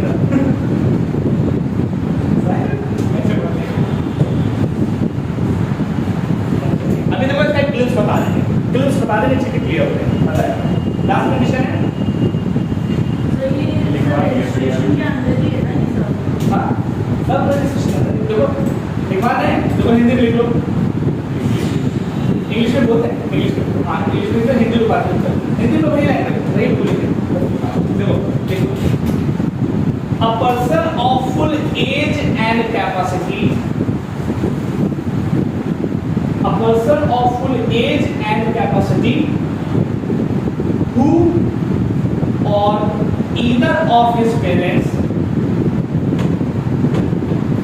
who or either of his parents was earlier citizen of India। अब citizen of India के लिए जगह COI लिखना, was earlier COI and is ordinarily resident in India for 12 months and is ordinarily resident in India for 12 months immediately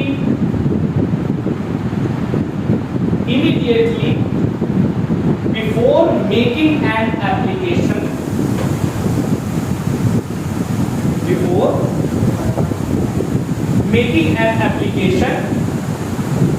for registration, मतलब 12 महीने को पहले बनाते हैं। ये बहुत अच्छी कंडीशन है जो सबसे लास्ट वाली है।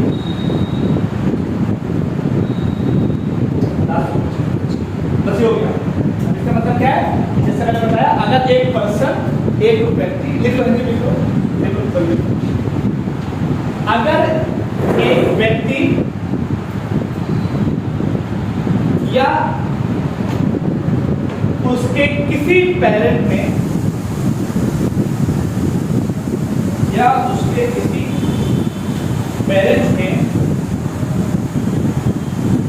कोई भी पहले भारतीय नागरिक रहा हो, पहले भारतीय नागरिक रहा हो, उसको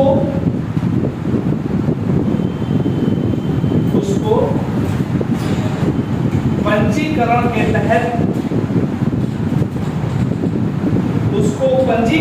तहत नागरिकता पाने के लिए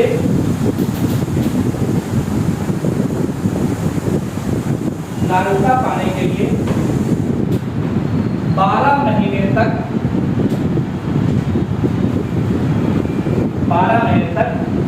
भारत में निवास करना पड़ेगा।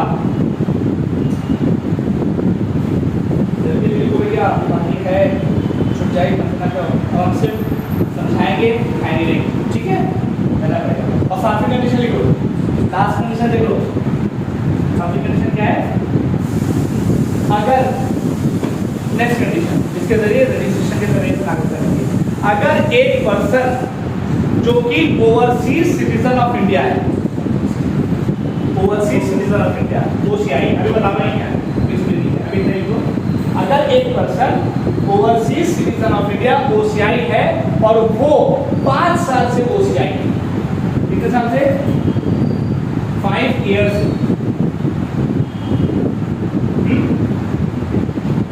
अगर एक पर्सन OCI कार्ड होल्डर है 5 साल से और वो चाहता है कि भारत का नागरिक बन जाए, क्या चाहता है? भारत का नागरिक बन जाए, तो उसके लिए कंडीशन क्या है? सेम 12 महीने तक भारत में आपको रहना पड़ेगा। पहले क्वेश्चन आता है ये OCI क्या है? कंडीशन नंबर 9 कि अगर कोई एक ऐसा पर्सन है जो OCI कार्ड होल्डर, अभी OCI क्या है मैं बता रहा हूं, OCI कार्ड होल्डर है और 5 साल से उसको रही है, तो उसके लिए कंडीशन क्या है कि भारत का नागरिक बन जाए, तो वो क्या करेगा? 12 महीने तक आके भारत में रहे और रजिस्ट्रेशन का तो भारत का नहीं। उसके लिए पहली कंडीशन क्या है? OCI कार्ड होल्डर 5 साल। अब ये OCI क्या है? देखो इसको लगा देखो, OCI और PIO nearly same, person of Indian origin और OCI नियरली सेम। हुआ क्या कि सन 2000 LM सिंघवी साहब, सन 2000 में LM सिंघवी साहब थे हमारे, LM सिंघवी कमेटी बनाई गई। LM सिंघवी कमेटी से पहले की भी मशहूर है, तो LM सिंघवी साहब की अध्यक्षता में एक कमेटी बनाई गई और उनका एक काम सौंपा गया कि जो पूरे वर्ल्ड में इंडिया का जो डायस्पोरा है, मतलब जो भारतीय ओरिजिन के लोग हैं जो पूरी दुनिया भर में रहते हैं, जैसे सत्य नडेला है, और अभी एक पर्सन बहुत ज्यादा न्यूज में थे, उनका नाम क्या था?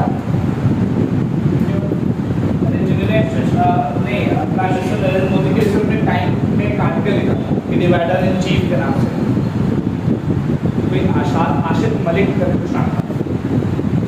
तो ऐसे लोग जो भारतीय ओरिजिन के हैं और कहीं बाहर रहते हैं, तो 2000 में उन LM सिंघवी साहब की अध्यक्षता में कमेटी बनाई गई और उनको एक काम दिया गया कि ये जो भारतीय डायस्पोरा लोग पूरी दुनिया में रहते हैं, उनके साथ भारतीय गवर्नमेंट या भारतीय लोग कैसे संबंध बना सकते हैं, उनके साथ कैसे अच्छे रिलेशन बनाए। तो क्वेश्चन है क्यों संबंध बनाए? इसके बाद हमें लालच प्रोसेस क्या है, हमें थोड़ा उनसे बेनिफिट है। और सत्य नडेला अगर उनको भारतीय मूल के हैं तो उनको कुछ ऐसा प्रोविजन, कुछ ऐसी फैसिलिटी दी जाए कि वो भारत में भी आके अच्छे तरीके से काम कर सकें, बढ़िया है ना। लेकिन क्या कर सकते हैं, या तो उनको नागरिकता दे दें। अब वो अमेरिका के नागरिक हैं, भारतीय नागरिकता लेंगे नहीं। अगर भारतीय नागरिकता ले लेंगे तो उनको अमेरिका की छोड़नी पड़ेगी, नागरिकता दे नहीं सकते तो क्या करें। तब एक नया कॉन्सेप्ट आया जिसको OCI बोला जाता है, ओवरसीज सिटीजन ऑफ इंडिया।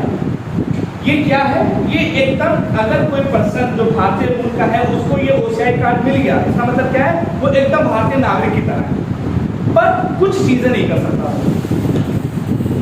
पर कुछ चीजें नहीं कर सकता। जैसे भारत में इलेक्शन होगा तो वोट नहीं डाल सकता, भारत में जो खेती बाड़ी वाली जमीन होती है वो खरीद नहीं सकता, इस तरह की कुछ चीजें जो वो नहीं कर सकते, वो OCI कार्ड। लेकिन बाकी सब कर सकते, आओ रहो खाओ पियो कुछ करो। बाकी फॉरेनर को इंडिया में आने के लिए क्या करना पड़ता, हर बार वीजा लगाना पड़ता, 2 साल के लिए वीजा, 1.5 साल के लिए वीजा, 6 महीने के लिए वीजा। वो आएंगे, एक बार वीजा लेंगे, फॉरेन रजिस्ट्रेशन ऑफिस में करेंगे, जिंदगी भर के लिए जब मन आए सब जाए, कोई भी जगह। ये बेनिफिट है, यहाँ आओ इन्वेस्ट करो, कोई हमने नागरिकता भी नहीं दी, लेकिन हमने एक कार्ड उनको इशू कर दिया, और उस कार्ड के जरिए से बेनिफिट क्या हुआ कि वो एक बार आएंगे और हमेशा के लिए आते जाते रहते। एक बार वीजा उन्होंने ले लिया, हमेशा रहते, यहाँ पर आके हर तरह की जमीनें ले सकते, बिजनेस कर सकते, सब कुछ होता, बट वोट नहीं डाल सकते। साथ ही साथ एग्रीकल्चर लैंड ली, कृषि खेती बाड़ी वाली जो लैंड थी वो नहीं ले सकते, कोई डिफरेंस नहीं, तभी तो मर्ज कर दिया गया। पहले डिफरेंस क्या था, कंफ्यूजन के लिए डिफरेंस, बस ये था कि थोड़े से जो बेनिफिट है उनको ज़्यादा थे। अब वो इतने थे कि दोनों का फाइनल 2015 में सिटीजनशिप अमेंडमेंट एक्ट आया और PIO और OCI, बस इतना समझो OCI। तो ये बात किसने बताई, ये 2000 में जो LLCP कमेटी बनी थी, उनको जांच दी गई कि इंडिया के डायस्पोरा के साथ आप कैसे रिलेशन मेंटेन करोगे। तो उन्हीं ने कहा कि डुअल नागरिकता दे ऐसे लोग। तो जब कॉन्स्टिट्यूशन में देखा गया तो आर्टिकल 9 आता है, डुअल नागरिकता दी नहीं जा सकती। तब वहाँ पर एक नया कॉन्सेप्ट आया जिसको 2005 में इंट्रोड्यूस किया गया OCI, और इससे पहले एक कॉन्सेप्ट 2002 में आ गया था जिसको PIO बोलते हैं, पर्सन ऑफ इंडियन ओरिजिन, और उसका मतलब 2005 में OCI आ गया, और दोनों में कोई डिफरेंस नहीं है, जो मैं बोल रहा हूँ वही सेम है, पर थोड़ा बहुत डिफरेंस जो आपके लिए इतना है। अब ये बड़ा इफम का कोई क्या कहता है मेरे पास PIO कार्ड है, कोई क्या कहता है मेरे पास OCI कार्ड है। तो 2015 में गवर्नमेंट ऑफ इंडिया ने क्या किया, दोनों को उठाया और कह दिया overseas citizen of India card holder. पहले लिखा होता था OCI, पहले लिखा होता था ओवरसीज सिटीजन ऑफ इंडिया, आप लिखते हैं overseas citizen of India card holder. ये दोनों को मर्ज करके खाली ओवरसीज सिटीजन ऑफ इंडिया की जगह overseas citizen of India card holder नाम। आप समझ में आ रही है, मैं फिर से समराइज कर रहा हूँ, देख लो। सन 2000 में LL सिंघवी साहब की अध्यक्षता में एक कमेटी का गठन किया गया, उनको काम दिया गया कि भारत का जो डायस्पोरा है, मतलब जो भारत के वंश के लोग बाहर रहते हैं और कितना अचीवमेंट रहा है, उनके साथ भारतीय गवर्नमेंट किस तरीके से संबंध क्रिएट करे। तो उस LL सिंघवी ने अपनी रिपोर्ट, LL सिंघवी साहब की कमेटी ने अपनी रिपोर्ट 2002 में दी, और उन्होंने कहा कि डुअल सिटीजनशिप दे दो, लेकिन आर्टिकल 9 के आधार पर डुअल सिटीजनशिप दी नहीं जा सकती। तो कहा कैसे इनके साथ संबंध आया, तब वहां पर OCI और PIO का कॉन्सेप्ट आया। OCI और PIO नियरली सेम है, सब कुछ सेम है, बस ध्यान रखना PIO 2002 में आ गया था, OCI 2005 में आया। अब इसके तहत होता क्या, एक किसी के पास PIO या OCI कार्ड है तो उसका बेनिफिट ये है कि एक बार वो वीजा लेगा, लाइफ टाइम के लिए वीजा हो गया, भारत में आके इन्वेस्टमेंट कर सकता, भारत में कुछ भी कर सकता, कुछ चीजें नहीं कर सकता, जैसे वोट नहीं डाल सकता, भारत में एग्रीकल्चर लैंड नहीं कर सकता। और एक चीज और, अगर वो कुछ रिसर्च करना चाहता है, भारत में आगे कुछ रिसर्च करना चाहता है, तो उस रिसर्च करने के लिए उसको उस डेजिग्नेटेड अथॉरिटी के पास कुछ ना कुछ बताना पड़ेगा कि भैया हम ये रिसर्च करने जा रहे हैं। अगर वो अथॉरिटी देंगे तब वो यहाँ पर रिसर्च कर सकता। अभी कौन सी रिसर्च होगी, कौन अथॉरिटी होगी, इसके बारे में नहीं जानना, बस ये जानना है कि यहाँ पर जैसे इंडियंस हैं, इंडियन को रिसर्च करने के लिए ज़्यादा इफेक्ट नहीं करनी, लेकिन उन पर्सन को इंडिया में किसी कंटेक्स्ट में रिसर्च करने के लिए यहाँ पर इजाजत, तो ये OCI हो गया। और 2002 में PIO आया, 2005 में OCI आया, और दोनों को मर्ज कब कर दिया गया, 2015, क्योंकि दोनों में सिर्फ कंफ्यूजन था, सेम दोनों में सिर्फ कंफ्यूज होगा। दोनों को 2015 में मर्ज कर दिया गया और मर्ज करने के बाद जो OCI था उसका नाम कर दिया overseas citizen of India card holder. बस ये सिर्फ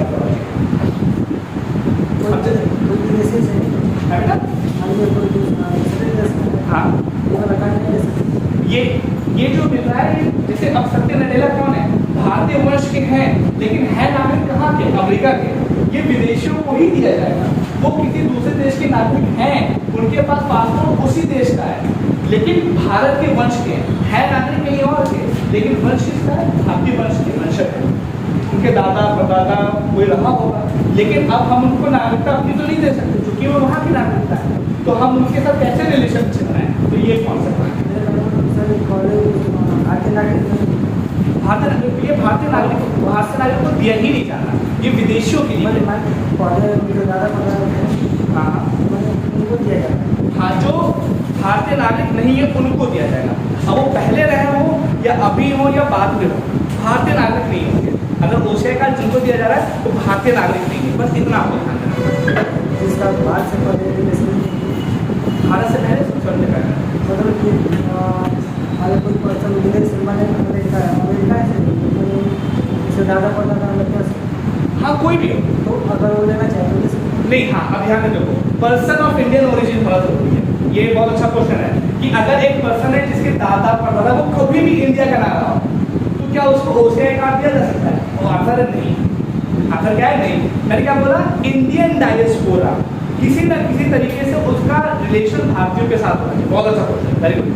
इनका क्वेश्चन है कि अगर कोई भारतीय मतलब अमेरिकन है लेकिन उसके दादा परदादा पापा वो सब भी अमेरिकन है, इंडिया के साथ उनका कोई रिलेशन नहीं, तो क्या उनको OCI कार्ड दिया जा सकता है? तो आंसर इज नो। क्यों? ये सिर्फ और सिर्फ इंडियन डायस्पोरा है, ऐसे लोग जो कि भारतीय वंशज थे लेकिन अभी भारतीय ना हो बल्कि किसी दूसरे देश के नागरिक, कभी ना कभी भारत के नागरिक मतलब उनके दादा परदादा नागरिक। बहुत अच्छा, वेरी गुड। ये हो गया बात। आगे बढ़े चलिए से नेचुरलाइजेशन जल्दी से कर दो। नहीं नो करना पड़ेगा, इसमें ज़्यादा समय नहीं लगेगा। नेचुरलाइजेशन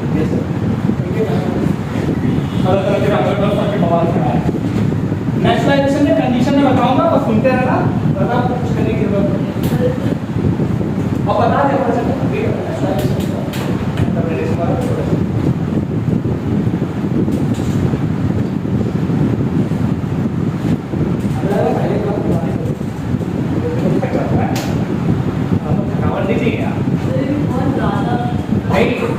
नहीं करोगे तो कोई करना ये क्लास में जब कुछ तो क्या करना है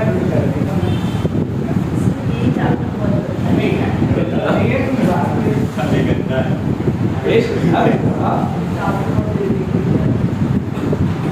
देखो अब जब मैं बोलूंगा इसमें से समझाऊंगा, बाकी बुक में सब कुछ लिखा सब कुछ नहीं। देखो इसमें भी सेम कंडीशन है, मैंने क्या बोला था रजिस्ट्रेशन में, और इसमें सेम कंडीशन। ऐसा पर्सन जो भारतीय नहीं है मतलब भारतीय नहीं है और साथ ही साथ इलीगल माइग्रेंट भी नहीं है, उसको भारतीय नागरिकता दी जाएगी अगर वो जो मैं अभी बताने जा रहा हूं इसमें से सारी कंडीशन को फॉलो करता हूं। रजिस्ट्रेशन में क्या था कि इनमें से कोई एक कंडीशन को फॉलो करता हूं और 7 कंडीशन बताएंगे। अभी मैं 7 कंडीशन बताऊंगा, वो सारी कंडीशन को फॉलो करता हूं। अभी इससे पहले मैंने क्या बताया, एक पर्सन जो भारतीय नहीं है और इलीगल माइग्रेंट भी नहीं है, भारतीय नागरिक बन सकता है पंजीकरण के तहत अगर वो इनमें से कोई एक कंडीशन को फॉलो करता है। अब मैं क्या बोल रहा हूँ, एक पर्सन भारतीय नहीं है, इलीगल माइग्रेंट भी नहीं है, भारतीय नागरिक बन सकता है लेकिन सारी कंडीशन को फॉलो करता हूँ। और सारी कंडीशन क्या है? अच्छी पहली कंडीशन ये उसी देश के नागरिकों को मिलेगी जो कि अपने यहाँ नेचुरलाइजेशन के जरिए से नागरिकता देते हो। मतलब हम जैसे नेचुरलाइजेशन के जरिए से नागरिकता देते हैं प्राकृतिक रूप से उस देश में भी इस तरीके से दी जाती हो, ऐसे नागरिक को ही देंगे। पहली कंडीशन जैसे हम नेचुरलाइजेशन के जरिए से नागरिकता देते हैं और अमेरिका नहीं देता, तो क्या अमेरिका का नागरिक भारत का नागरिक बन सकता है? नहीं।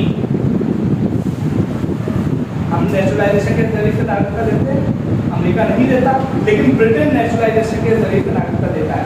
तो होगा क्या, अमेरिका का नागरिक यहाँ का नागरिक नहीं बन सकता। क्यों? क्योंकि वो अपने यहाँ नेचुरलाइजेशन के जरिए से नागरिकता नहीं देता, बट ब्रिटेन देता है, तो ब्रिटेन वाला यहाँ का नागरिक बन सकता है। ऐसा देखा पहली कंडीशन। दूसरी कंडीशन क्या है? दूसरी कंडीशन ये है कि अगर नेचुरलाइजेशन के जरिए से यहाँ पर किसी पर्सन को नागरिकता दी जाएगी, इसका मतलब क्या है, किसी दूसरे देश का नागरिक है ना, तो उसको वहां की नागरिकता छोड़नी पड़ेगी। पहली बात, क्योंकि हमारे आर्टिकल 9 है। अब ये तीसरी और चौथी कंडीशन बहुत इंपॉर्टेंट है। देखो तीसरी कंडीशन क्या कहती है कि जब कोई भी पर्सन नेचुरलाइजेशन के जरिए से नागरिकता की अप्लाई कर रहा हो, तो उसको 12 महीने 12 मंथ भारत में रहता हुआ होना चाहिए कंटिन्यूअस। जैसे आज भर रहे हैं, तो इससे पहले वाले जो 12 महीने गुजरे वो रेगुलरली भारत में रहा होना चाहिए, ठीक है। बाकी इससे पहले के, याद रखना, इससे पहले के जो 14 साल है उसमें एग्रीगेट में 11 साल भारत में रहा हो या गवर्नमेंट ऑफ इंडिया की किसी भी तरीके से सेवा में रहा हो।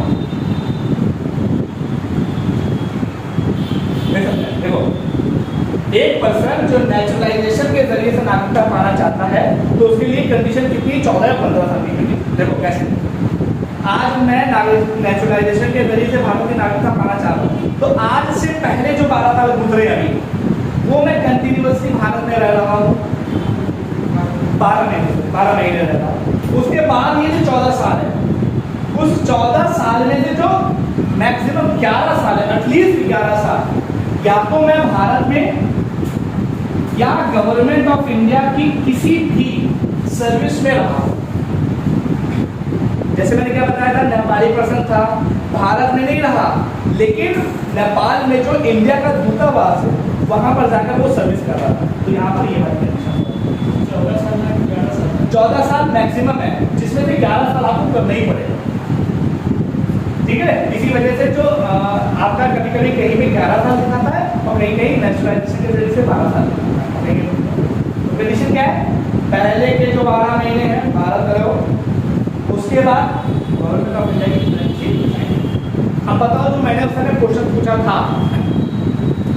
उसके जरिए से उसको नागरिकता, अभी वो क्वेश्चन कंप्लीट नहीं हुआ है, अभी क्वेश्चन कंप्लीट नहीं हुआ था, ये मतलब अब आंसर हो गया। क्या उसको नागरिकता मिलेगी कि नहीं मिलेगी? अरे मेरी बच्ची आओ देखो, वो जरा ये वाली कंडीशन तो फॉलो हो गई, आखिरी वाली कहाँ फॉलो हुई है, तब भी उसको नागरिकता नहीं मिलेगी। 12 महीने भारत में रहना तो पड़ेगा, वाली कहाँ फॉलो। चलिए देखो, ये कंडीशन हो गई, ये तीसरी थी और ये चौथी। अब कुछ नहीं, पांचवी कंडीशन क्या है,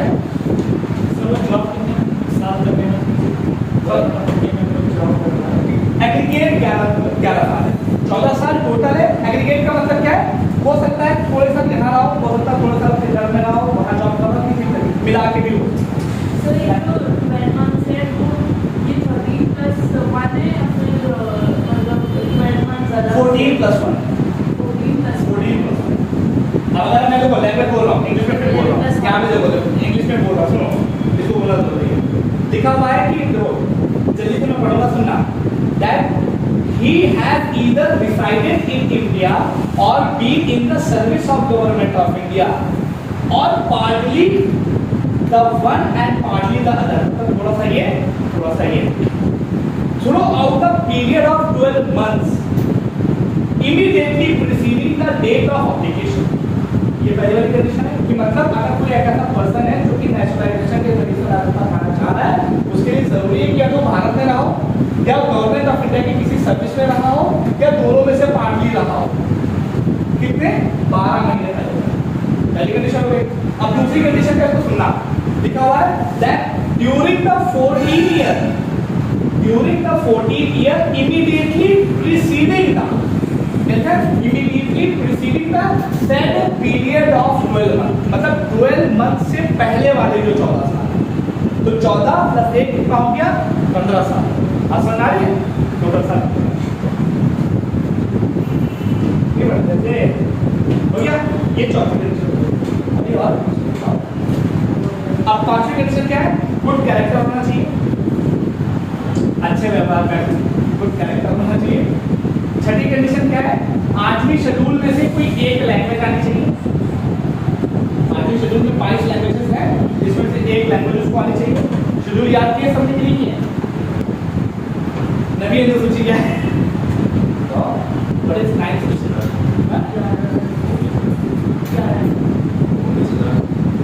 ये तो क्या है? भूमि सुधार नहीं है मेरे बच्चे। गैबर कहे भूमि सुधार नहीं है, नहीं है, नहीं है, नहीं है। भूमि सुधार उसने यूज किया गया टर्म है, कहे नहीं समझ इंसान पढ़ता है। लोग एमपी का फुल फॉर्म समझते हैं मेंबर ऑफ पार्लियामेंट या मिनिस्टर ऑफ पार्लियामेंट। क्वेश्चन गलत होकर सिलेक्शन नहीं होता है। मतलब एमपी का मतलब क्या है? Member of parliament, minister of parliament. गलत तो दोनों सही है, लेकिन यूपीएससी क्या मानती है?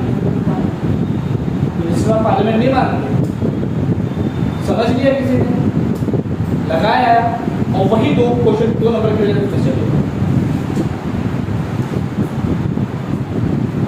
नहीं है क्या है?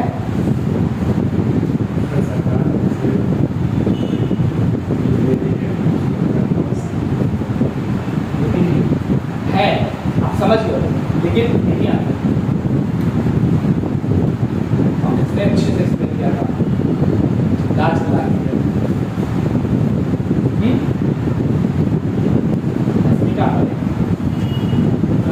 रेलवे काम नहीं तो वो लिबर्टी, फ्रेटर्निटी और इक्वालिटी के अंदर क्लासिफिकेशन क्या है कि ऐसे कोई भी कानून जो कि विकास के लिए भारत सरकार ले रही है और उससे किसी के भी फंडामेंटल राइट का हनन हो रहा है, तो ऐसे कानूनों को हम शेड्यूल लाइन में डाल देंगे और शेड्यूल लाइन में डालने के बाद उन कानूनों की खाद बच जाए क्योंकि उन्हें जुडिशियल रिव्यू नहीं लिया जा सकता। ये है सब बहुत जरूरी है। ज़्यादा इंफॉर्मेशन ज़्यादा जरूरी चीज़ क्या है कि टू द पॉइंट कॉन्सेप्ट इस तरह, ठीक है। एडिक्वेट नॉलेज ऑफ 8 शेड्यूल में से जो 22 लैंग्वेज है उसमें से एक लैंग्वेज उसको अच्छे से आनी चाहिए। और 7वीं कंडीशन लास्ट कंडीशन क्या है? अगर वो इससे नागरिकता ले रहा है तो उसका इंटेंशन क्या है? उसका इंटेंशन ये होना चाहिए भारत में रहेगा, भारत सरकार की फ्री जॉब में रहेगा, भारत सरकार की वर्ल्ड में कोई ऑर्गेनाइजेशन है वहां पर काम करेगा। इंटेंटेड होना चाहिए क्या करेगा वो। अगर भारत में रहे, भारत सरकार की जॉब में रहे, भारत सरकार की इतनी संस्थाएं विदेशों में रहती वहां पर रहे, कंडीशन है। कौन कौन सी कंडीशन है आपके बुक में सीधे मेंशन है। मैं एक बार बोल भी दे रहा हूँ कि भारत में रहना चाहिए, भारत सरकार की इतनी सर्विस में कंट्रीब्यूट करना चाहिए, किसी इंटरनेशनल ऑर्गेनाइजेशन का मेंबर होना चाहिए जिसमें भारत पार्ट हो, किसी सोसाइटी में रहना चाहिए, किसी कंपनी में होना चाहिए और किसी ऐसी बॉडी में होना चाहिए जिसको भारत में एस्टैब्लिश किया गया। क्या मतलब है? उसका इंटेंशन क्लियर होना चाहिए क्यों है, क्यों हम नेचुरलाइजेशन के तरीके। ये 7 कंडीशन है, ये सातों कंडीशन होनी चाहिए। 7 कंडीशन क्या क्या है जल्दी से मैं बोल रहा हूँ। पहली कंडीशन क्या थी? उसी को मिलेगी जहां जिस देश में इसके तरीके से नागरिकता दी जाती हो। दूसरी कंडीशन क्या थी?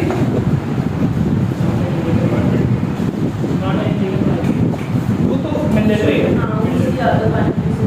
जिस जगह से आ रहा वहां की रिनाउंस करनी पड़ेगी। तीसरी कंडीशन क्या है? 12। चौथी कंडीशन क्या है?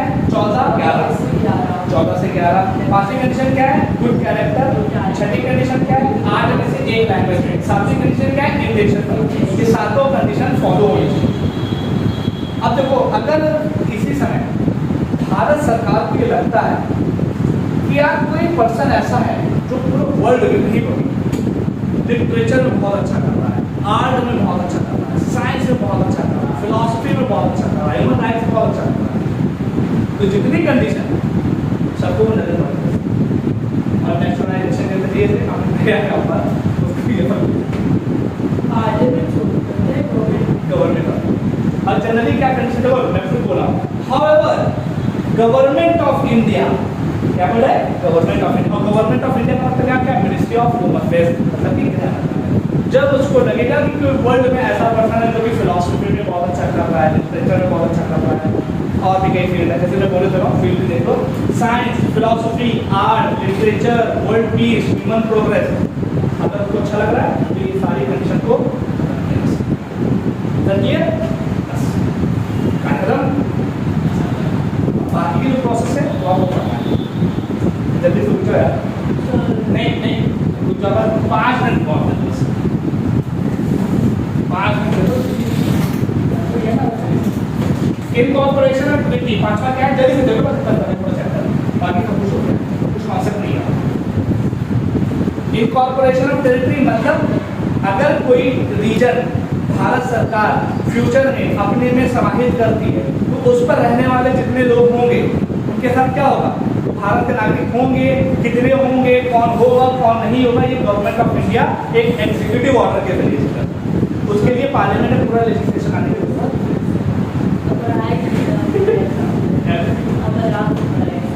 नहीं, करवाने तो रहेगा, क्योंकि variant रह जाएगा, कंसर्न में महाराष्ट्र इनकॉर्पोरेशन ऑफ टेरिटरी।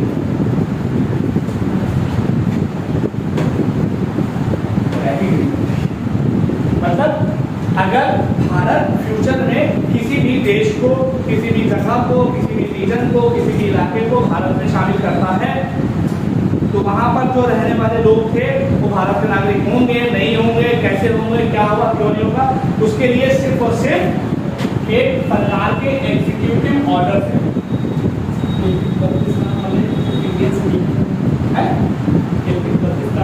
तो वो हम लोग तो मानते हैं कि ये सीट तो हमने वहाँ भी खाली कर रखी है, जम्मू कश्मीर जो वहाँ की लोग है वहाँ पर उसी लगते हैं, लेकिन जनरली वहाँ क्या पीओके का पास है, क्योंकि पाकिस्तान पीओके वाले बोल रहे हो ना, वहाँ पर क्या हुआ? 5 ऑक्यूपाइड कश्मीर है, वहाँ पर पाकिस्तान ने ही बचा। लेकिन हम लोग मानते हैं अगर उनको हम भारत में शामिल कर लेंगे पूरे तरीके से तो होगा क्या कि वहाँ के लोगों को नागरिकता जो दी जाएगी वो कैसे दी जाएगी? एग्जीक्यूटिव ऑर्डर पास होगा अंडर सिटीजनशिप एक्ट 1955। और ऐसा हमने कब किया है? एग्जाम्पल क्या है? जब हमने पुडुचेरी को एफआई पुडुचेरी की एक ईयर के उसमें Puducherry act order 1960 1952 order pass किया अंडर सिटीजनशिप एक्ट 1955। फिर से बोला सुनो, अगर भारत फ्यूचर में किसी भी देश को, किसी भी रीजन को, किसी भी कंट्री को अपने में शामिल करता है तो उस कंट्री, उस रीजन, उस क्षेत्र में रहने वाले जितने भी लोग होंगे वो भारत के नागरिक होंगे या नहीं होंगे वो डिसाइड कौन करेगा? गृह मंत्रालय। और गृह मंत्रालय एक एग्जीक्यूटिव ऑर्डर, जब सरकार के द्वारा कोई ऑर्डर जारी किया जाता है उसको एग्जीक्यूटिव ऑर्डर बोलते हैं। एक ऑर्डर जारी करेगा, जैसे कि पुडुचेरी के केस में हुआ था जब हमने पुडुचेरी को अपने में इंसर्ट किया था 1962 को ऑर्डर जारी हुआ था। अब किस एक्ट के तहत किया जाएगा? सिटीजनशिप एक्ट 1955 के, ठीक है। अब चलिए से लॉस ऑफ सिटीजनशिप देखो,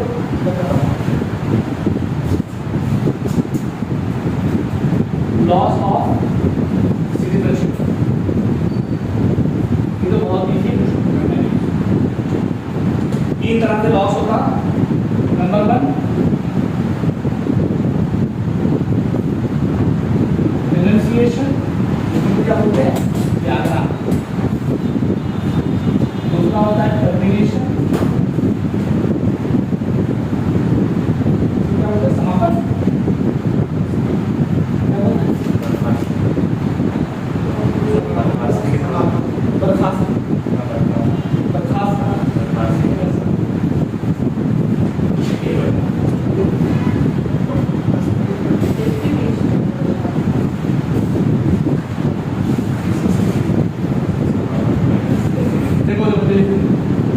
रिनंसिएशन का मतलब देखो कैसे नागरिकता आपकी जाएगी। रिनंसिएशन, मैं अपने मन से भैया ध्यान दे, तो देखो फिर देखना, मैं अपने मन से अगर किसी भी देश भारत की नागरिकता को छोड़ रहा हूँ तो उसको लोग क्या बोलते हैं? रिनंसिएशन। जॉब कौन बोलते हैं?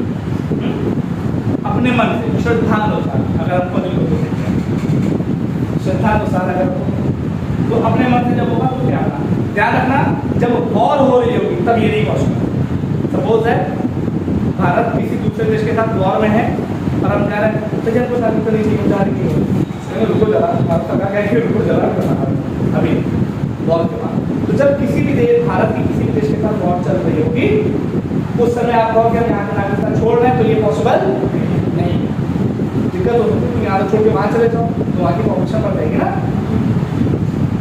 एक ऊपर आगे नहीं क्या ये रूल है, ठीक है। टर्मिनेशन का मतलब क्या, मतलब आप उसी दूसरे देश की नागरिकता ली, यहाँ से क्या होगा आर्टिकल लॉ है, ठीक है। अब यहाँ पे क्या है, यहाँ पर खुद से त्याग की, अब यहाँ पर सरकार करेगी और सरकार कब करेगी जब खुद उल्टी सीधी हरकतें करो, जो आप बना चला कर उसको टर्मिनेशन। ये वहाँ पर आर्टिकल 9 में मेंशन है, सिटीजनशिप अमेंडमेंट एक्ट में टर्मिनेशन कैसे करते हैं, दोनों से है, दोनों से बस खाली अलग अलग जगह पर अलग अलग तरीके से। डेप्रिविएशन क्या है, डेप्रिविएशन भी क्या है कि सरकार ही स्थगित करेगी, लेकिन सरकार अब जरूर व जरूर करेगी, मतलब इसको बोलते हैं कंपल्सरी टर्मिनेशन इंग्लिश में। मतलब कि अगर आपने कुछ एक्टिविटी ऐसी कर ली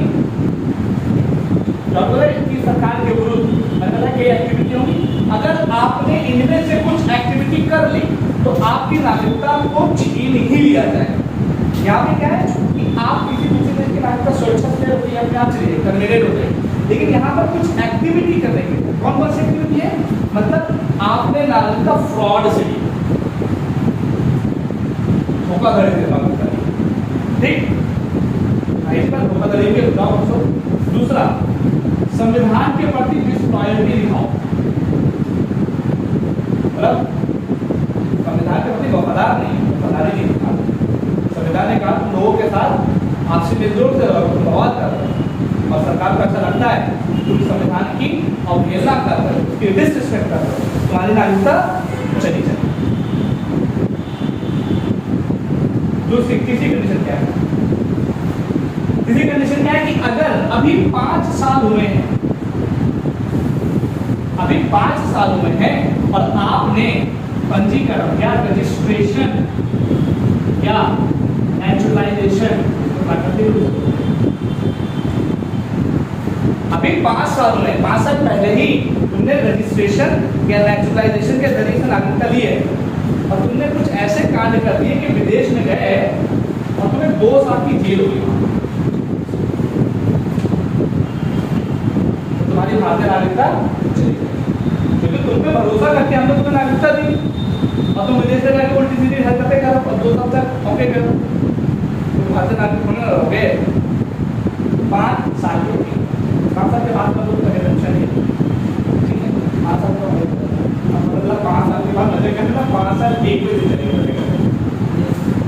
गवर्नमेंट भी बहुत दे वो अलग कंडीशन है, ठीक है। ये कुछ कंडीशन है।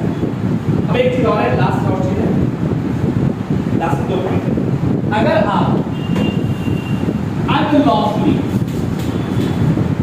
मतलब लॉ इसकी परमिशन नहीं देता कि आप उसके एनिमी एलियन के साथ व्यापार अनलॉफुली, लॉफुली का ठीक है, अनलॉफुली अगर आपने व्यापार किया, कंडीशन क्या लिखी है आप पढ़ सकते हो कि द सिटीजन अनलॉफुली ट्रेडेड और communication with the enemy during a war. अगर हमारे दुश्मनों के साथ वॉर के समय पे आप अनलॉफुली, वर्ड को यूज करो, देखो अनलॉफुली, इसका मतलब क्या है, लॉफुली आप कुछ एक्सटेंड पे कर सकते हो, बात होता है।